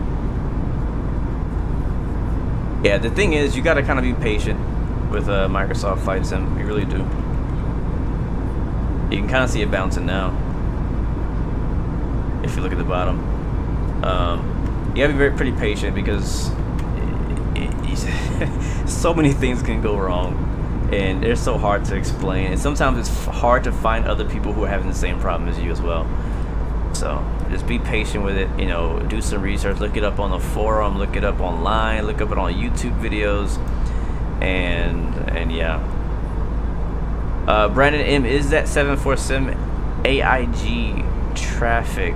It is not. Well, it is, but it's not. I think it's an AIG. You know what? I think that's in Microsoft Flight Sim. Yeah, no, that's not AIG at all then. That's just someone flying on 747 with the Atlas livery. I turned off AIG because I wasn't sure if that was what the problem was. And I'm turning the seatbelt signs off. That's smooth enough. And let's go outside again.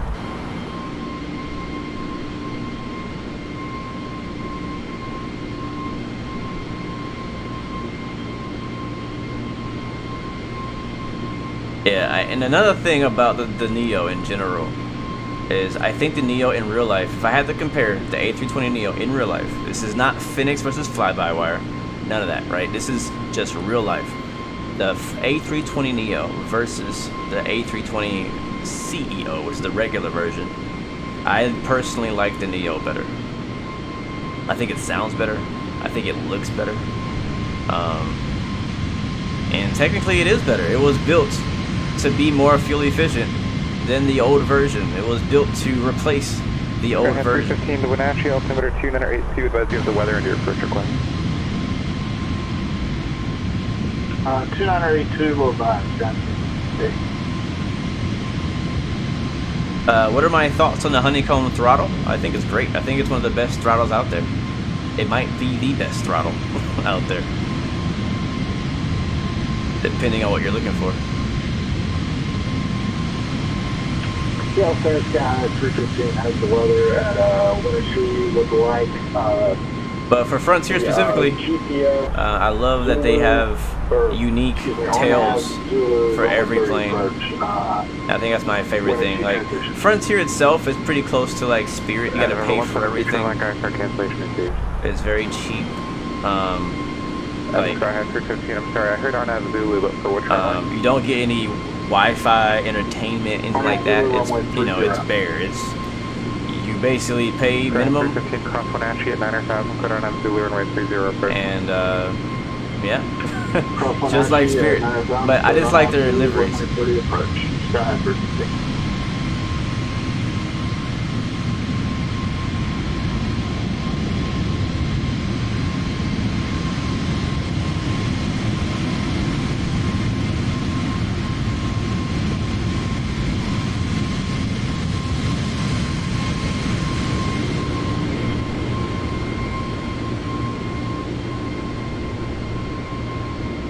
Beautiful, beautiful, beautiful.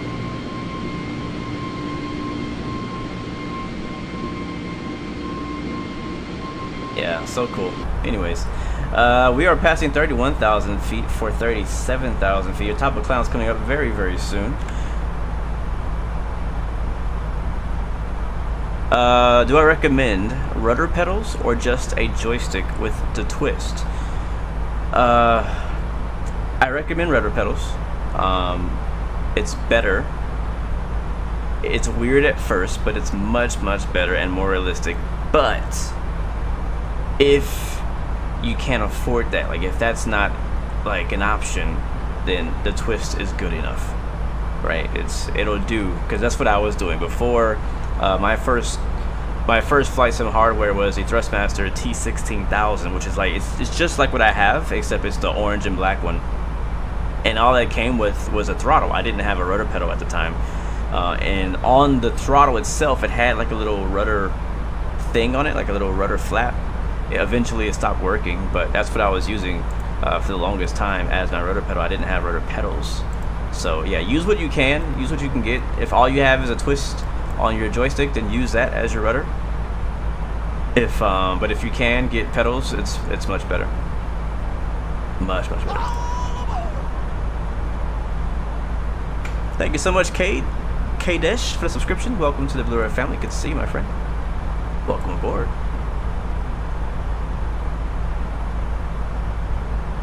I haven't tried the CH Products pedals, but I mean, if you say so, yeah. I do believe they're pretty cheap, so yeah. So Laura says they're not too good, but they lasted him 4 years. So yeah, you definitely want something that's gonna last you a while. So I recommend check out, go on YouTube, watch the reviews before you buy anything. Anything, seriously. Last thing you want to do is go buy something because you saw it on a YouTube video, or you saw a YouTuber streaming it or something like that, and you go and get it and it's like not what you expected. That's the last thing you want to do. So make sure you watch reviews before you buy anything. Rudder pedals, joysticks, even a Xbox controller. Yeah, I agree. Get something cheap in the beginning because you don't even know how long you'll be doing this hobby. You don't want to bury your whole budget on getting some $500 pedals when you don't even fly that much. So get something cheap. See if you like it, and then later on you can get some better ones. I always recommend start cheap if you can, unless you're like, yeah, I know it. This is exactly what I want. This is the setup I want, and I can pay for it. Then yeah, go for it. But yeah, for starters, start small, start cheap. There you go. And quick plug again, thanks to Thrustmaster, I do have a 15% discount if you guys use my code. I think it's in the description, is it? I didn't put it in there this time. I know Nightbot has it. Let me check with Nightbot.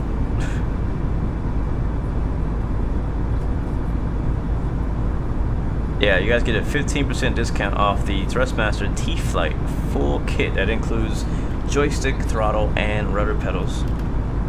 If you use my promo code, you can get 15% off.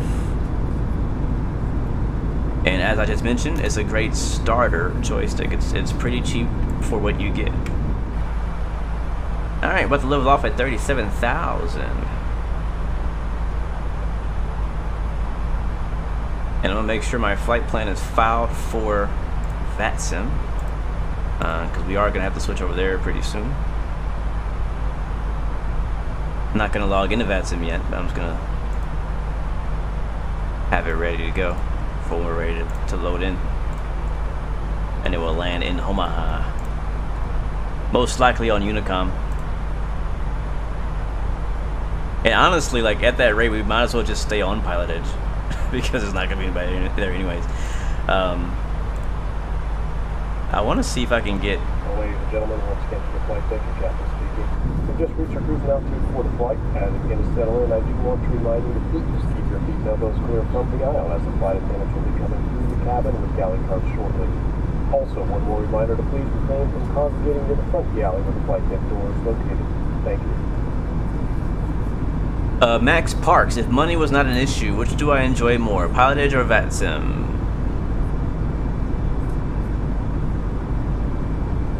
Let's change it. If money and coverage was not an issue, because Pilotedge is always going to lose when it comes to coverage because it's only in the western United States, or central to western United States. But if money or coverage is not a thing, like for example, if I'm only flying in the western United States, would I fly VATSIM or Pilotedge? I would most 90% of the time choose Pilotedge over VATSIM in the Pilotedge area, personally. That's if money's not an issue, right? MCS121, you're currently on a flight from Vancouver to Calgary on a 737 MAX Air Canada paint. Nice, man. That's pretty cool. What are those circles? Great question. I don't know for sure, but my guess is they could be a few different things. Well, for one, they're farms. That's for sure. I know that. But basically, it's like a circular farm, and there's like a the line is like the watering thing, and the watering thing it like drives in a massive circle, and it waters and fertilizes the crops. That's why they call them crop circles. But there's also some that are similar to that could be fish farming. Sometimes you'll see fish farming areas that look kind of similar. They're not. I don't think they're always in circles. But yeah, circular sprinkler systems, what do you call it? Thank you, host. Have I heard the I&I builds announcement? Yes. You know, speaking of that, let's talk about that. Let's talk about that. We are cruising. We won't be cruising for long. We are, what's that, 100 and something from our top of descent. I don't see it in here. Isn't it supposed to show me my top of descent in the perf page?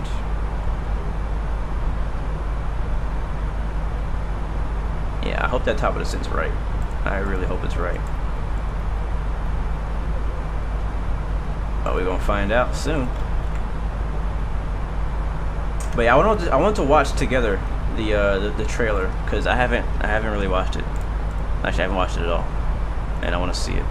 So let me bring up my Chrome or my screen, and I'm gonna watch that again.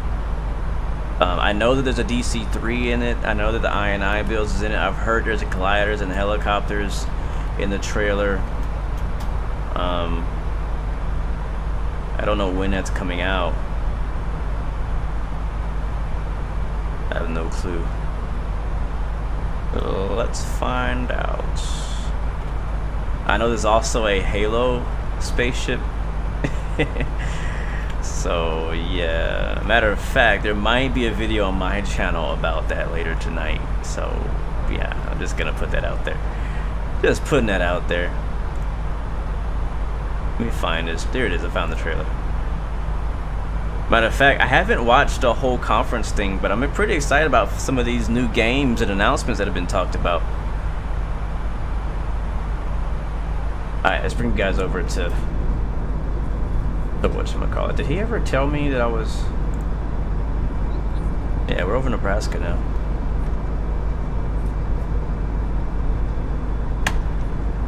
Alright, let's see. Display.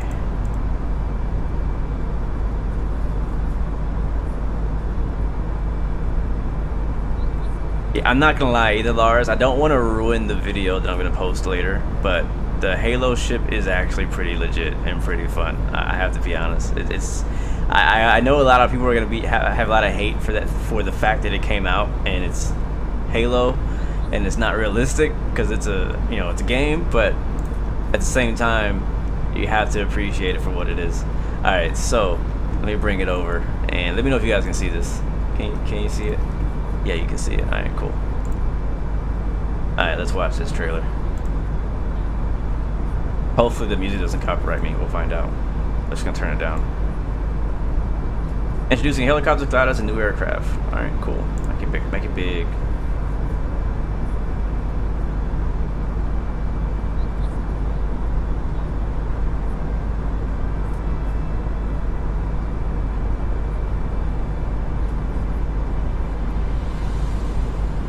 Figure to St. Louis.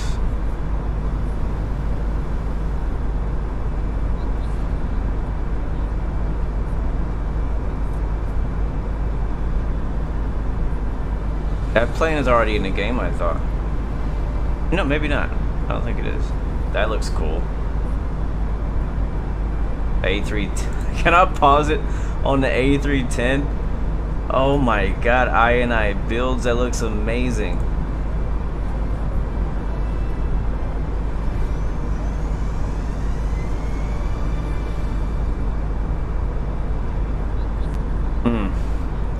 Man, y'all. Oh my god. Y'all see the wing flex in that glider?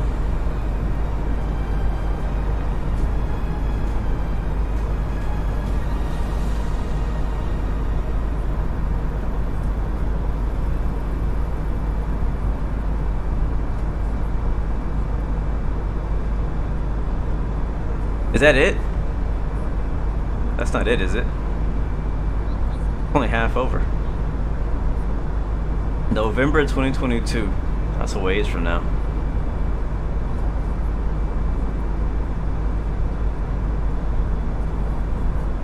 Oh boy.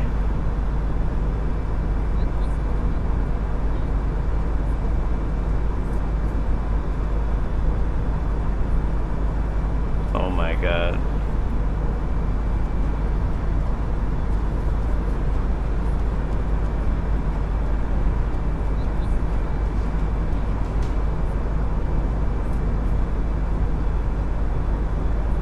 How the heck did they get that shot?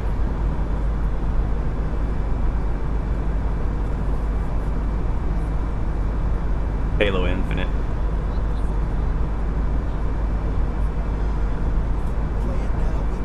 Okay, so let me check on our flight real quick, but I have a few things to say about this trailer.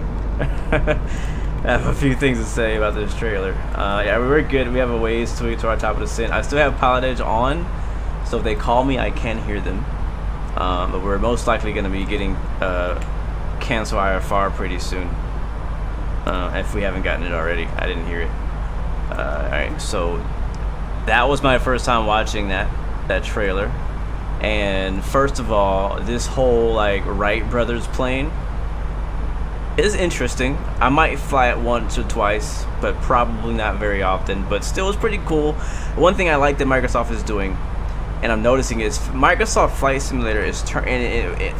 I know a lot of people don't care about a Spirit of St. Louis or a DC-3 or a Wright brothers plane, but the cool thing about this is that Microsoft Flight Simulator is digitizing history. They're basically turning Microsoft Flight Simulator into a virtual museum. A lot of these planes, you can't, like, you know, they only exist in one or two or a few museums around the world. So other than that, you're never gonna get to see them. So I feel like that's what Microsoft is really focusing on with a lot of the releases they've been coming out with. But that's where I think this plane falls to that category. I know a lot of the legendary featured aircraft that come out with each world update that don't fly anymore, that are like only in museums, or you know, going to the museum, 3D scanning it, bringing it to the flight simulator. And I think that's cool. I think that's good to have it virtually. But Spirit of St. Louis, I don't know much about that at all. I might fly it once, twice, probably once. The DC-3 though, I know a little bit more about, and I'm more excited about that than the other two planes. I won't fly that too much either. Hopefully they make a cargo variant of it as well. And also the other question is, how good is it even going to be, right? Like, these are all going to be aircraft that are built into the sim going forward for the 40th anniversary or whatever. I'm not sure when they release, but when they come out, they're going to be part of the sim, I believe. I don't think they're going to be DLC, like paid DLC, I don't think. I think it's being built into the sim. But how good are they actually going to be? This plane is cool, but not really in my, not really my style. Now this one is pretty cool. I'm really looking forward to doing some bush flying in that one. Also, obviously the A310. Excited about that. As I mentioned earlier, I'm more excited about an A300. I don't really care too much about the 310. Airport try for cancellation, arrest approach in the air on this frequency, on the ground on 122.2. Frequency change to advisors approved. We'll report your cancellation. That's not us. You or on but I'm still gonna fly the heck out of this plane. Hopefully they come out with the passenger and the cargo variant of this, because I really want more cargo planes, cargo airliners for Microsoft Flight Sim. Right now, in real life, I believe there's not a whole lot of these flying anymore, but they are flying as cargo planes. But that thing looks amazing. It looks so freaking good. I don't think they mentioned any time about a time, how long it was gonna take. What other thing? Is it just me, or does that pushback truck look much better than what we're used to using? I'm just saying. Now the sounds in this trailer are all not real. The glider, now I know a lot of you guys don't give a dang about gliders, but a while back I partnered with Aerosoft, and I posted, me and a bunch of other creators posted some videos about gliders, and the glider simulator by Aerosoft was actually really fun. It's really cool, and I learned so much about gliders that I actually finally have a real appreciation for gliders now. And gliders are not just gliding aircraft, but also Microsoft has to incorporate thermal weather into their weather system. 116, you're shortly leaving the Pilotedge coverage area. Your radar service terminated. Frequency change approved. Thank you for the ATC, my friend, and frequency change approved. Frontier Flight 116. Have a good day. You too. All right, cool. So we're leaving the Pilotedge coverage area. We are still about 80 miles from our top of the descent, so we'll be switching over to VATSIM very shortly. I'm gonna get 22.8 here on standby. and I'll go ahead and finish my thought. But yeah, so you have to do some changes into the weather as well to make gliders the best they can be, but hopefully they model it in a way that is as realistic as possible. Like, I'm legit looking for a study level glider. I know that sounds crazy. It shouldn't be that difficult, but it's really where this aircraft can fail is in flight model, and everybody's complaining about Microsoft Flight Simulator's flight model. So how this little glider project works is gonna be very interesting to see. Anyways, I know you guys don't care about gliders. I care about gliders. But also, on the note, like, what are we gonna use for tow planes? Because gliders don't just get in the air. Like, you gotta get it into the air. You gotta tow it with the plane. You gotta, like, you know, attach it to something else, take it in the air, and then drop it. So what's gonna drop it? That's my other question. Anyways, continue. All right, what do we got next? Helicopters. Of course, you guys know I love helicopters as well. We have a pretty basic Bell Ranger here. And I mean, I can't tell anything from watching the video on how it's gonna be, except for the fact that the sounds are all wrong. But it's not real. It's just a trailer. But looking forward to it. Definitely excited. This is our first look at seeing native helicopters in the sim. Been waiting a whole, what, it's gonna be like 2 years once this come out. 2-ish years, I think. Is that it? I think that's it. Yep, that's it. And then obviously towards the end we have the Halo Pelican here. And again, I have a video I've actually already recorded that's gonna come out about this hopefully later tonight, if I can get it edited in time. But it's actually a lot of fun. I know you guys are like, what the heck, why the heck would I ever fly a Halo plane? Trust me, it's 100% free. It's on the marketplace right now, and just give it a try. Just give it a try. It's actually a lot of fun. It's probably it's like one of the most fun planes to fly, like just to fly around. So anyways, all right, that's enough of that. But that's pretty cool. Excited about celebrating the 40th anniversary and trying that out. I think it's gonna be really cool. Looking forward to more planes. Been looking forward to seeing I&I for sure for a long time in Microsoft Flight Sim. Really interesting and cool the fact they're now partnered with Microsoft. That's really cool. I did not see that coming. Yes, Let's Drift. You're a glider pilot as well. Yeah, you know what's funny? After playing the glider simulator game, I legit was like, you know what? I want to go out and get my glider pilot license, or whatever you call that. That might be an endorsement or something, but it is slightly cheaper than a regular pilot license. So you know me, I love flying in general, so I think once I get my private pilot license, and obviously I'm gonna try to continue to get my instrument and my commercial rating and stuff like that, but I want to also be able to do glider pilot stuff. I want to do all that. So yeah, I'm down. Yeah, put a GoPro on a glider. Yeah, man, that's gonna be dope. That'd be dope. All right, guys, I am gonna go ahead and boot up VATSIM now. LS250 Albuquerque Center, descend via the Hyder 1 arrival, runway 25 left transition. And as soon as I find it, and make sure my flight plan is been filed for VATSIM. 7 right transition. Negative 25 left. Oh, sorry about that. 25 left.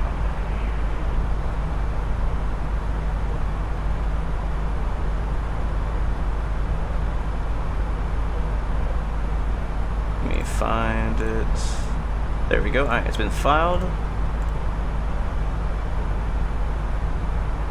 Wow. Some places in Arizona only cost $10 per tow for gliders. That's crazy cheap. Wow. Yeah, like, I'm like, if you just want to get in the air, you just want to fly, like, maybe glider might be your way into aviation, right? Like, maybe that's the way in. Like, I was really serious, and I'm still serious about, you know, flying gliders as well, or I'm not sure if you call it flying gliders or just gliding, but I went as far as researching where I can go in my city to like do glider lessons or go on a glider and whatnot. And sadly, the closest one is like an hour away, which is, I mean, it's not that far, but it's not close either. It's like on the other side of town. I was hoping it'd be closer, but it is what it is. All Alright, I got traffic up ahead of us, about 30-ish miles. Where's the top of the descent? Alright, top of the descent's right at that. I'll be descending all the way down to 3,000, 7,000. Let me check my arrival, because sometimes, you know, it doesn't go in correctly. Doing the Hyperthreading 2 arrival into Omaha, Nebraska today via Grand Island VOR. We need to be at 16,000 at Lowry, and that is not really in there. Wow, that is wrong. I said 17. We need 16,000, sir. So /16000. There it is. No speed constraint. Just 16K. And it might change our top of descent. Not too much.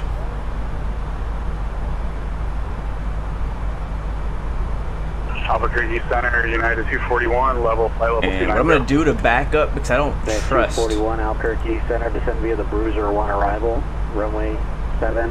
I don't trust it. Use our descent calculator. Transition, we're again 2976. Sinker altitude, 37,000 feet. We want to get down to 16. 2976, Bruiser 1 arrival, 25 left transition for United 241. So we need to descend 66 miles before. And we're going to, I think it's on the progress. And it's, what is it, Lowry. So I'm going to put in Hotel Oscar Whiskey Romeo Yankee. And thankfully in the Phoenix you don't have to do any of this. Like, your top of the descent is going to usually be right. So yeah, we're 88 miles from there right now. So at 66, or at least probably at 70, we'll start descending down for that. Alright, Sean Delaney, I'll catch you later, man. Thank you so much.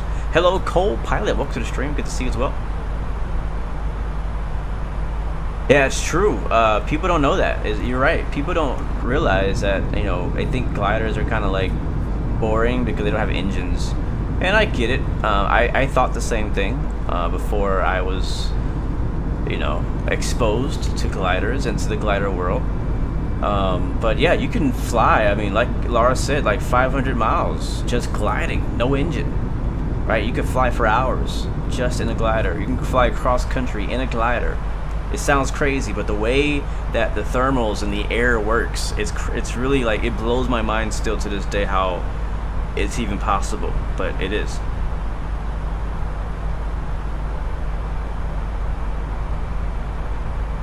It definitely is. Triple Blue Gaming, what's up, my folks, to the stream? By the way, guys, quick reminder, we have another giveaway at the end of our stream once we land in Omaha, Nebraska. We're giving away another copy of FS Realistic Pro. We gave one away at the very beginning of the stream, and we're giving another one away once we land. And it looks like, based on my map, we might get some weather in Omaha. Not much, but we might get a few clouds. It's been like clear the entire flight so far. Yes, I agree. I feel like gliders give you a great, like, I feel like if you can fly gliders, it will only make you a better pilot. All right, top descent's coming up. What did I say? 16,000. And here we go. Let's go and put our destination data. If anybody in chat wants to do me a favor and grab us the weather for Omaha.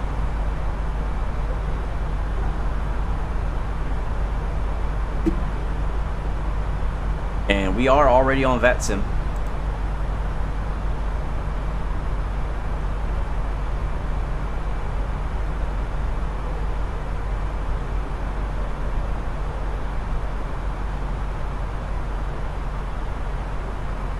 From the flight deck, ladies and gentlemen, as you may have noticed, we have begun our initial descent down to our destination. Now would be a good time to wrap up any business you need to take care of as we prepare for our approach. If you are up, once you return to your seat, we ask that you remain seated until the aircraft arrives safely at the gate. Flight attendants, please prepare the cabin for right. Now, what's interesting is we actually have Pilotedge on COM 2 and VATSIM on COM 1, and I'm curious if we can still hear. people talking. And I'm not sure how far out of the coverage area I can fly before I stop hearing. Yeah, we might have already gone too far already, but I'm wondering if we can still hear it. Fun fact: you can get a glider license when you're 14. Wow, wow, that's cool. Well, you can get a pilot license at 15, I believe. So that's still cool. Very cool.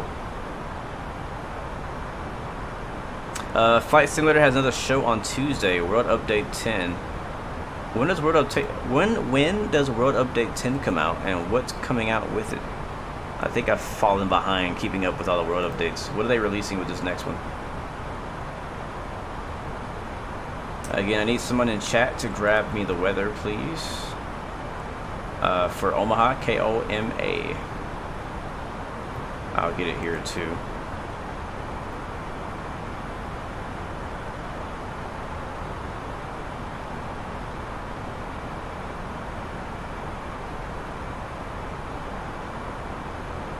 And hopefully we'll meet our bottom of descent pretty well. Another thing I saw recently is a game called Starlink, made by Bethesda Games, and it's like a space exploration, you know, sci-fi game. I'm not sure how to explain it. A friend of mine who's a big fan of Bethesda and the Fallout series sent me a link yesterday. I didn't watch the whole like broadcast. I just watched a few trailers, but I didn't even watch it with sound. I just like watched it without sound, and I was like, oh. Well, they had me at building a base and customizing your ship. That's all I want to do. That's literally all I want to do. Dan Podcast, you think Halo is dead and you got very annoyed about the Pelican? Really? I mean, you don't have to fly it. So, I mean, it's definitely not going to be like the most flown plane on Microsoft Flight Sim, that's for sure. But I think there's a few Halo fans out there still that will really be able to appreciate it. At least like die hard. You know, some people I think used to play Halo for fun, but they weren't really like massive fans. I don't know. All right, I'm gonna put this on. Oh, it's already over there. Let's see, we got 210. Can I print this out? Is that gonna crash my sim? Now, I don't know that the Phoenix has a printer. World Update 10 is scheduled for the 23rd. Okay, so that's not this week. That's a ways away.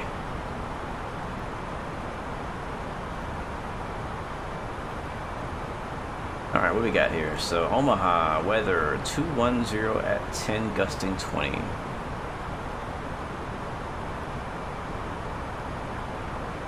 I'm just going to put the gust in there. So, 210/20. Pretty windy in Omaha.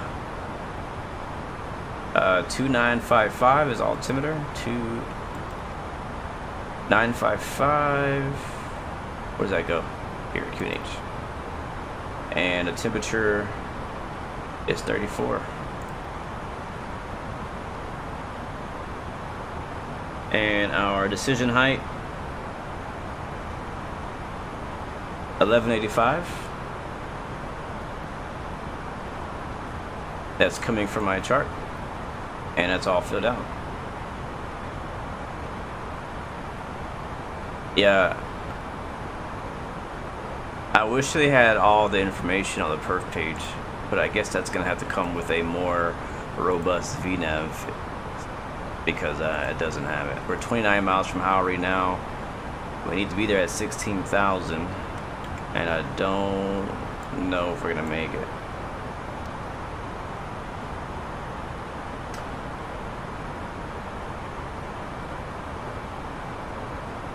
Yeah, DA is MSL and DH is AGL, which is usually 200 feet above ground level. Thank you, Jolly, for the weather. 190 at 15, gusting 22. Wow. Visibility is 10, clouds, few at 18,000, broken at 25,000, temperature 33, dew point 20 Celsius, altimeter 2956. peak wind 170-290, 1610 Zulu. Wow, thank you, Jolly. Yeah, it's gonna be pretty windy going in there. Do not let me forget to get the replay going as well, as I do not have it turned on right now. I'm gonna go ahead and disconnect from Pilotedge because I'm not hearing anything anyways. I think we've flown too far out of the coverage area to hear anything from the controllers.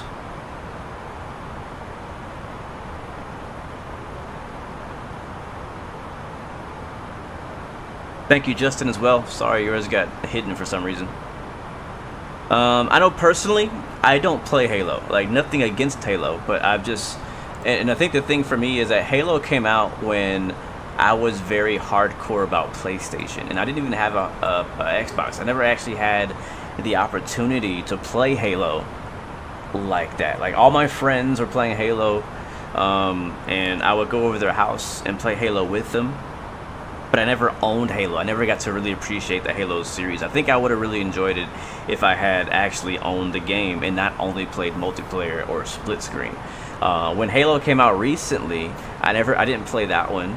I almost bought it because I had some friends that were playing that too, and I thought, you know what, maybe I'll just play with some friends. But in reality, I wasn't gonna play it as much as I thought would be worth me buying it, so I didn't.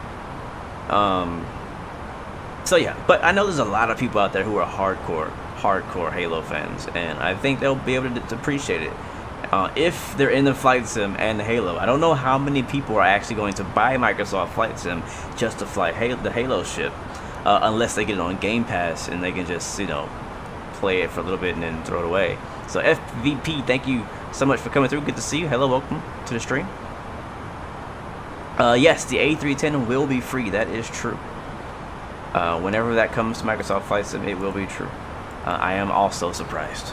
I am also surprised. What was that altimeter he gave us a second ago? I already lost it. Where'd he go? Where'd that chat? I just missed it in the chat.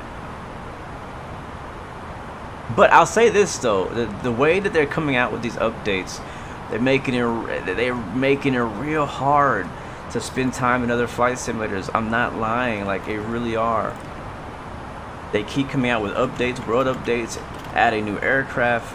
You know, up to this point, they've only really ever added GA aircraft. This is the first time we're ever hearing of them adding an aircraft that's not GA, you know. So that's exciting.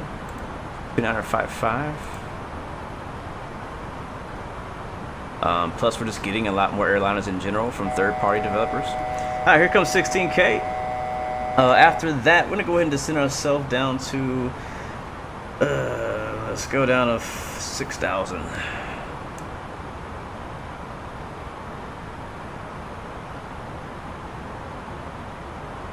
I'll check our flight plan. Yeah, going down to Boise. We're going to descend manually because it's going to have us going down to 8,000 feet. And I don't think that's going to be low enough for us. Yeah, it's not going to be low enough. So VNAV is going to do that. We're going to do something else. Let's go like that. Thank you very much.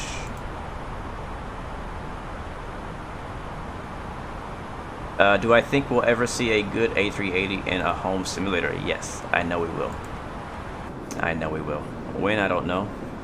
Most likely it'll be FlyByWire, the same developer of this aircraft we're flying now. If not, then maybe someone else. I think there's too much love and respect for the A380 for it to not exist in the flight simulator. It's definitely going to come. It's definitely going to come. Yes, that is true. They're also working on the ATR. Yeah. I don't know when that's going to come out, but it's supposed to be extremely... Well, I'm not going to say extremely. It's supposed to be very high fidelity. So, I'm looking forward to that, though. I am looking for... I've been really wanting an aircraft of this style of an ATR, like a Dash 8 or a Saab. You know, something that's, like, big enough to, you know, fit at least 50 passengers and also have turboprops on it. Something I'll be looking forward to. Rock City Strong is in the house. Welcome to the stream, man. Good to see you. I agree with you, Dan Podcast. I hope that the war with Russia comes to an end real soon and that we come to a friendly conclusion. Yeah, because I don't want it to get any worse than it is, man. I agree with you.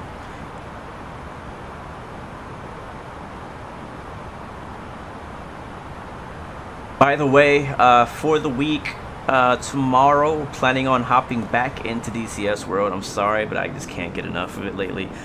We got an amazing new livery for the A32NX for DCS World, made by Aviation 360. Did a great job. He's been working on it for a long time. Been having some issues getting it going, but we finally figured it out, and he's done a great job. So I want to showcase that livery for the A10 on DCS World. Plus, I have been learning how to fly the A10 again on DCS, so I'm ready to go Bert. I'm ready to do some gun runs and some bombing on DCS again. That's going to be tomorrow, same time as today. So if you're into DCS World, if you're new, or if you've been doing it for a long time, either way, you're free to come through and join us. We probably will not fly on a South Atlantic map. I've been having performance issues with it. It works sometimes, but I don't want to risk it in a stream. We'll probably go to maybe Syria or the Caucasus map in Russia. We'll see. But yeah, it's come through tomorrow to join us. Speaking of liveries, if you go on FlightSim.to right now, you can also pick up my new Phoenix A320 Blue Arrow livery. Yes, I haven't really been promoting it much because I haven't got a chance to fly it yet, but it is already available on FlightSim.to, as well as the PMDG 737 livery for Blue Arrow as well. So listen to those speed brakes. So yeah, lots going on the Blue Games channel lately. Alright, we're coming past 10,000. Here comes the speed, or the landing lights. And seatbelt signs. Airport is at our 10 o'clock, so over here somewhere. We're flying into Vertical Sims, Omaha.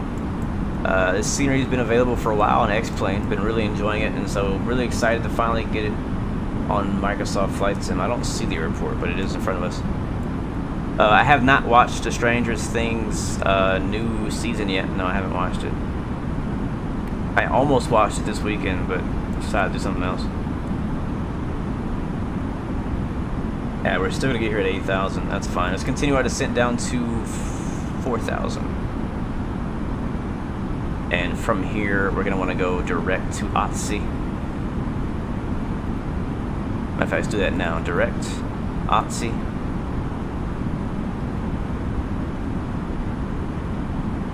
And we need to be at ATIS at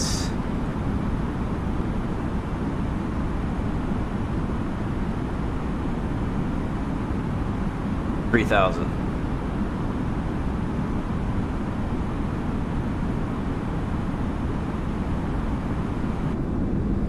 Man, look at this. I think this is my first time flying into Omaha on Microsoft Flight Sim, and it makes sense. I haven't had scenery out here, so I haven't come. It's crazy, bro. Like, I mean, I know other streamers do it as well, but I know that I follow scenery. Like, if an area doesn't have a really good scenery, I don't fly out there. It's sad, but it's true. Any interest in the new Raven 1 campaign? Honestly, yes. I've been seeing a few YouTubers post videos about it, like about that it exists, but I haven't actually watched the video, so I don't know what it really entails. I bought my first DCS campaign not long ago, and I really enjoyed that. And I was like, wow, I didn't know this was a thing. Like, it's kind of like adding a story mode to DCS, which gives you a bit more. It's just more fun. So yeah, I might give it a try. We'll see if it's not too difficult. All right, let's get slowed down. Speed brakes are still out. Lights are on. Let's get our replay system set up. We are on VATSIM. Go ahead and call it in that we are inbound and on a right base for runway 14 right. Omaha traffic. Frontier Flight 116 inbound on a right base for runway 14 right. Omaha traffic.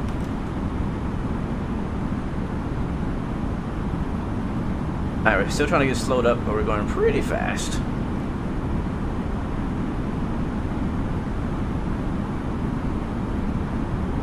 I'm gonna do my best, guys, to butter it for you. You know me. I'm gonna try my best. Alright, let's get the cameras ready. Let's get everything ready here. No go-arounds today, please.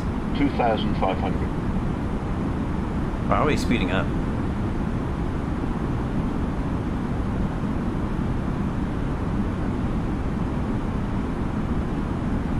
And we're about 5 miles away from making our right turn for the ILS. I'm gonna click on ILS here. Yep, we're 12 miles out.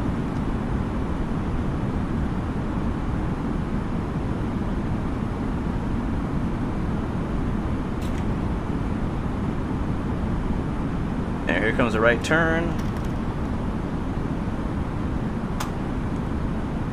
Alright, we're recording. Let's keep slowing down. About 180. Alright, we're level at 3,000. ILS is above us. Approach mode activated. Cat 1.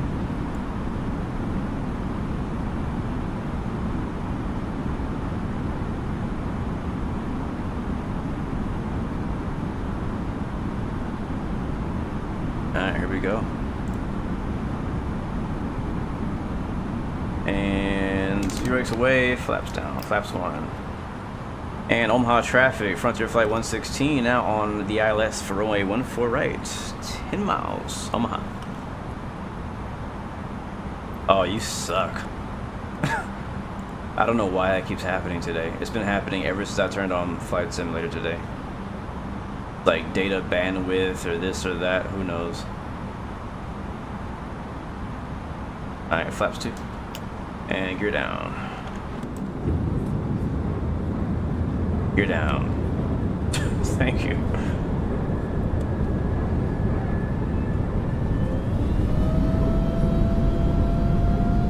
There we are. Here comes the ILS. We are 8 miles now.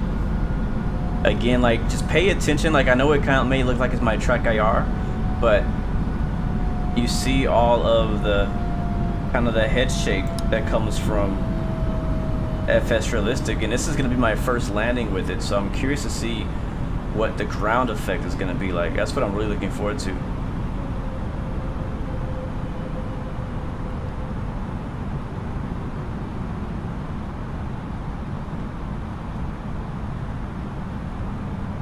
Alright, 7 miles. Alright, we're looking good. We actually came in really nice. Like, I thought we were hot and fast, but we're looking good, guys. We're looking good. Alright, we're expecting to park at gate Alpha 1. It should be a right turn once we land. We're going to shoot for taxiway Foxtrot. Alright, there's the outer marker. Omaha traffic, Frontier Flight 116, now 5 mile final on the ILS runway 14 right. Omaha. Alright, flaps all the way down. Alright, gears down, guys. We are clear for landing in Omaha. Send in your landing predictions. Auto rate set to medium. Now it's my I'm predicting I'm gonna float it because I'm so used to flying and landing the Phoenix 320 and it feels much different than this does. 4 miles now. We're not low, we're right on the glide slope. And you can see my scenery, it has not loaded in because of that data thing, I guess. I don't know.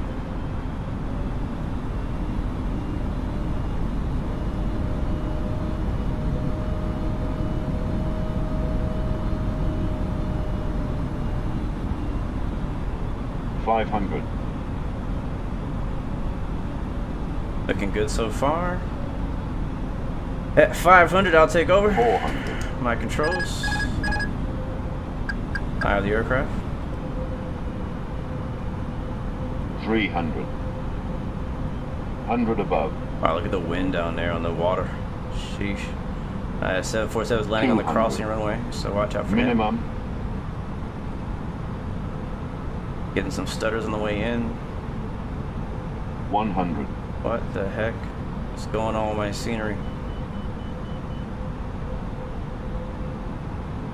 Oh no, 50, there's craters 40, on the runway. 30, 20, retard. 5. 5. And we're down. Alright, watch out. There's a big crater right in front of me. I can see it. I want to stop before I get there, before we fall into oblivion. There we go. Yeah, look at that massive thing right there. I don't know what is going on with Microsoft Flight Sim today.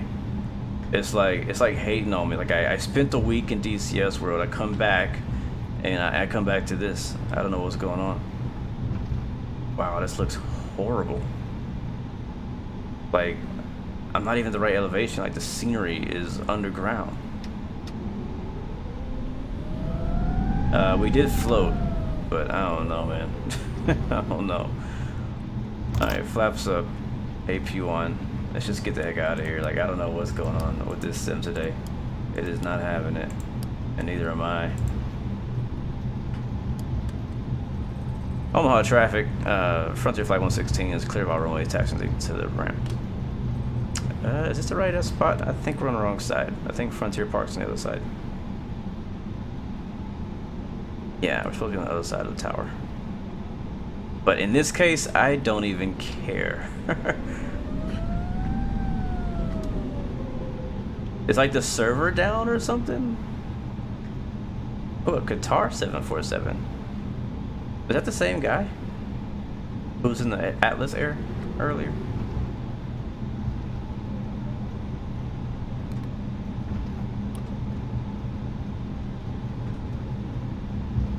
This is so bad. Like, I wonder what caused it. It is you. Alright, cool. Well, welcome to Omaha, man. Yeah, this is a spot. Microsoft forgot to pay the rent. Ah. Yeah, that's exactly what happened. Oh, what? And this, my friends, is when us flight simmers return to X-Plane. You know, I was really considering flying X-Planes. I want to fly the A300 again. But yeah, wow. I don't know. I don't even know what the replay is gonna look like. I recorded it and we're just gonna watch it, but yeah, something ain't right around here. Thank you guys for watching. Welcome to Omaha, Nebraska. Again, I do want to apologize. This scenery is actually really freaking good by Vertical Sim, so definitely check out his website. Show him some love, because the scenery is really good. But because of Microsoft didn't pay their rent or something, it's underground. So it's yeah. Alright, let's watch the replay back, and I'm getting out of here as soon as possible. Our landing rate, by the way, was 130 after we floated it. So, I wish we hadn't floated, but I'll take the landing rate of 130. I'll take that. Is there any mods? No. I actually, before today's stream, multiple times, loaded into this particular airport in the exact same plane, and everything looked normal. So it's something to do with Microsoft and the notifications that we just got before we landed, which said that there was some kind of data bandwidth problem and that we got disconnected from a server. So I'm pretty confident that is what caused it, because the whole area around here shouldn't look so low quality. All right, let's watch the replay and at least try to enjoy it.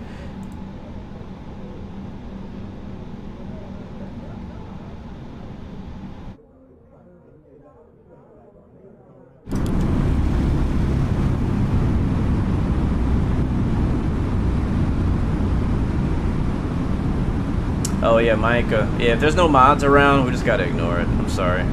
I was landing. I saw it myself too. Usually I would silence it myself, but it seems to happen every stream.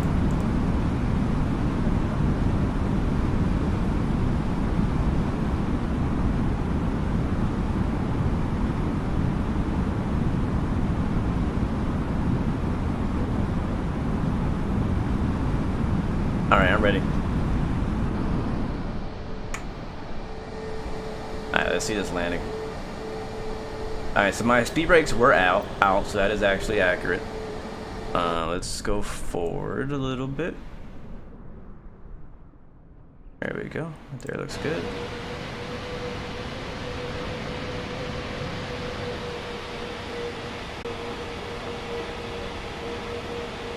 Wait, where'd my gear go?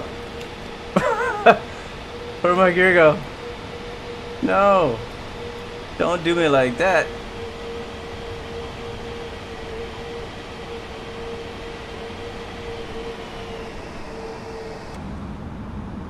Five. Rewind. Come on, bruv. Where's the gears at? 200. Minute. There we go. Alright, I think I fixed it. It's a replay issue, not... I didn't actually land with no gear.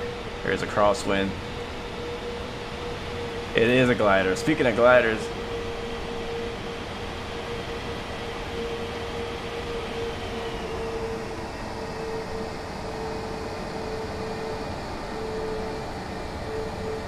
Yeah, so not too bad. I mean, we did float. But it happens. We didn't smash it, at least. You know, for my first landing in this particular Neo, I'm not upset about it.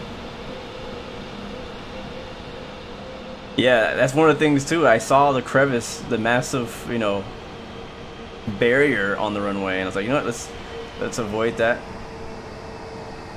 So I went over it, and then we had another one coming up ahead of us.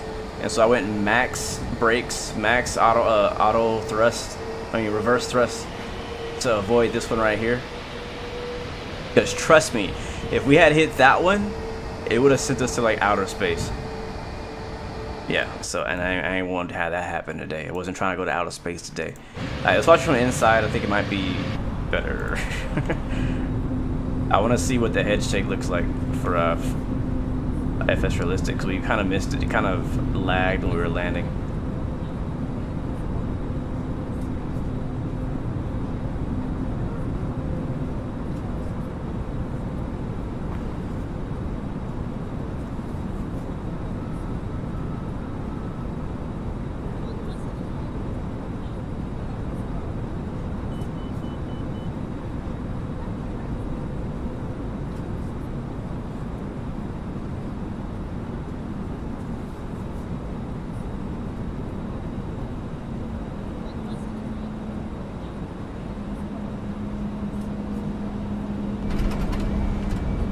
Wow, you guys see that head shake? Again, I gotta say, this is something this is what we've been missing in Microsoft Flight Sim for like since it came out. Watch the head shake on touchdown.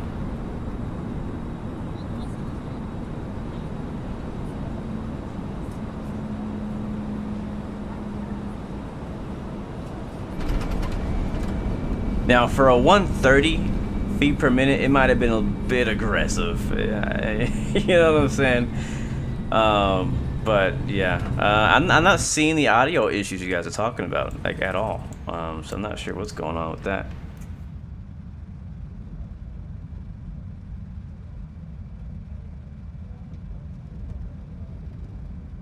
Hold on, let's rewind it some more. Watch from the left side. Yeah, it was a bit. I think you can probably turn down the amount of shake you get too.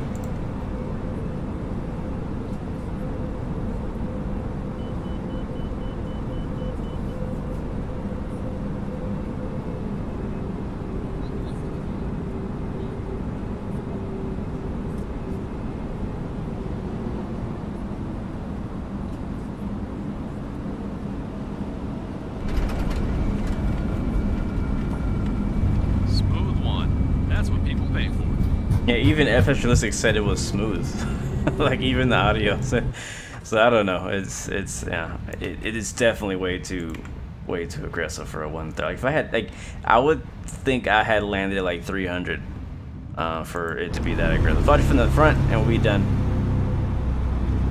50, 40, 30, 20, 10, 5. 5. There it is. Yeah, still, I mean, if it could be like maybe 65% less shaky, then I would have been happy with it. But either way, happy to finally have some head shaking. I'm sure we can fine tune it. I'm sure they can fine tune it as well. But I'm gonna spare you guys the yeah, I would rather look at P3D right now. This is just ugly, so I'm gonna just end it here. But guys, thank you so much for coming through, hanging out with us, flying with us today. It was really a very enjoyable flight. Started off in Pilotedge. You know what? I forgot. We have one more giveaway to do. Estimation mark. Let's see. It's let me see. What is gonna be the code this time? We're giving away FS Realistic today. We need to do one more giveaway before we leave. Log in. Why did you log me out?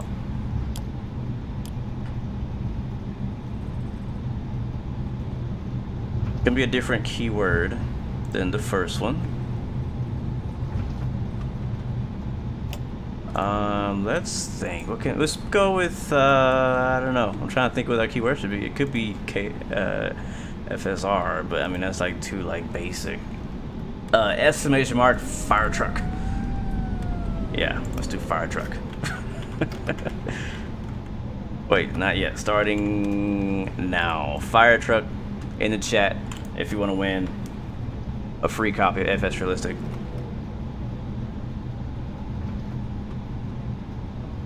Send them now. Give you guys a few, like 1 minute, like literally like just 1 minute to get in here. And somebody about to win this. Our second giveaway of today.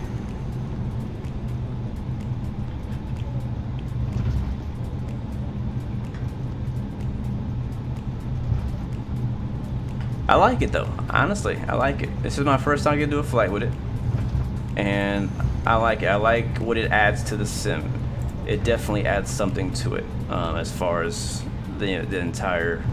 I think it is. If you haven't bought it before, I feel like it might be a little expensive, my personal opinion, but it's definitely cool to have. And honestly, from now on, I'm not gonna fly without it unless I see a major issue with it. All right, you have, and from now till touchdown. Once we touch down, we are gonna do the giveaway.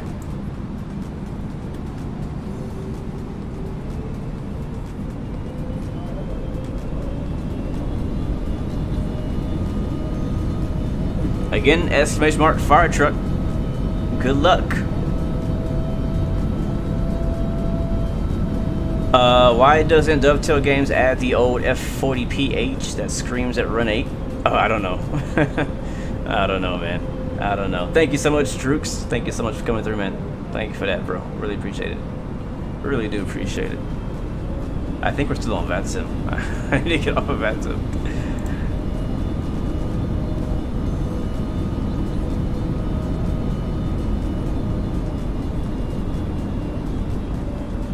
Also, make sure you are subscribed and a part of our Discord so we can contact you when you win. Once you win, go on the Discord, find me. You should see my name in there or one of our mods. Let them know who you are. We'll go back through and confirm that you are who you say you are and that this is your YouTube channel. And we'll get you your FS Realistic key, my friend. Ooh, Chris, great question. Why would I fly the fly-by-wire if I have the Phoenix? Because they're both still great planes. Fly-by-wire is a great plane. It really is. And it's a Neo. It's not the same thing.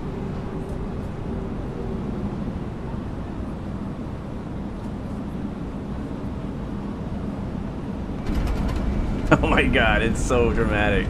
Alright guys, we're down, we're on the ground. I'm rolling it. And our winner is 3, 2, 1. Carson. Carson is our winner. Is Carson in the chat? Everybody say congrats to Carson, our second winner for today in our giveaway. Great to see you too, Big Easy. Great to see you too, my friend.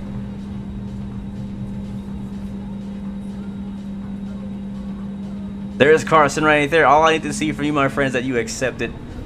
Because you also have the option to say, hey, no, I'm okay. I already have it. I'm good. Give it to somebody else. So I gotta ask, would you like to accept this gift of FS Realistic Pro? If so, It's all yours, my friend. Let me know in the chat right now. Right now. Let me hear it.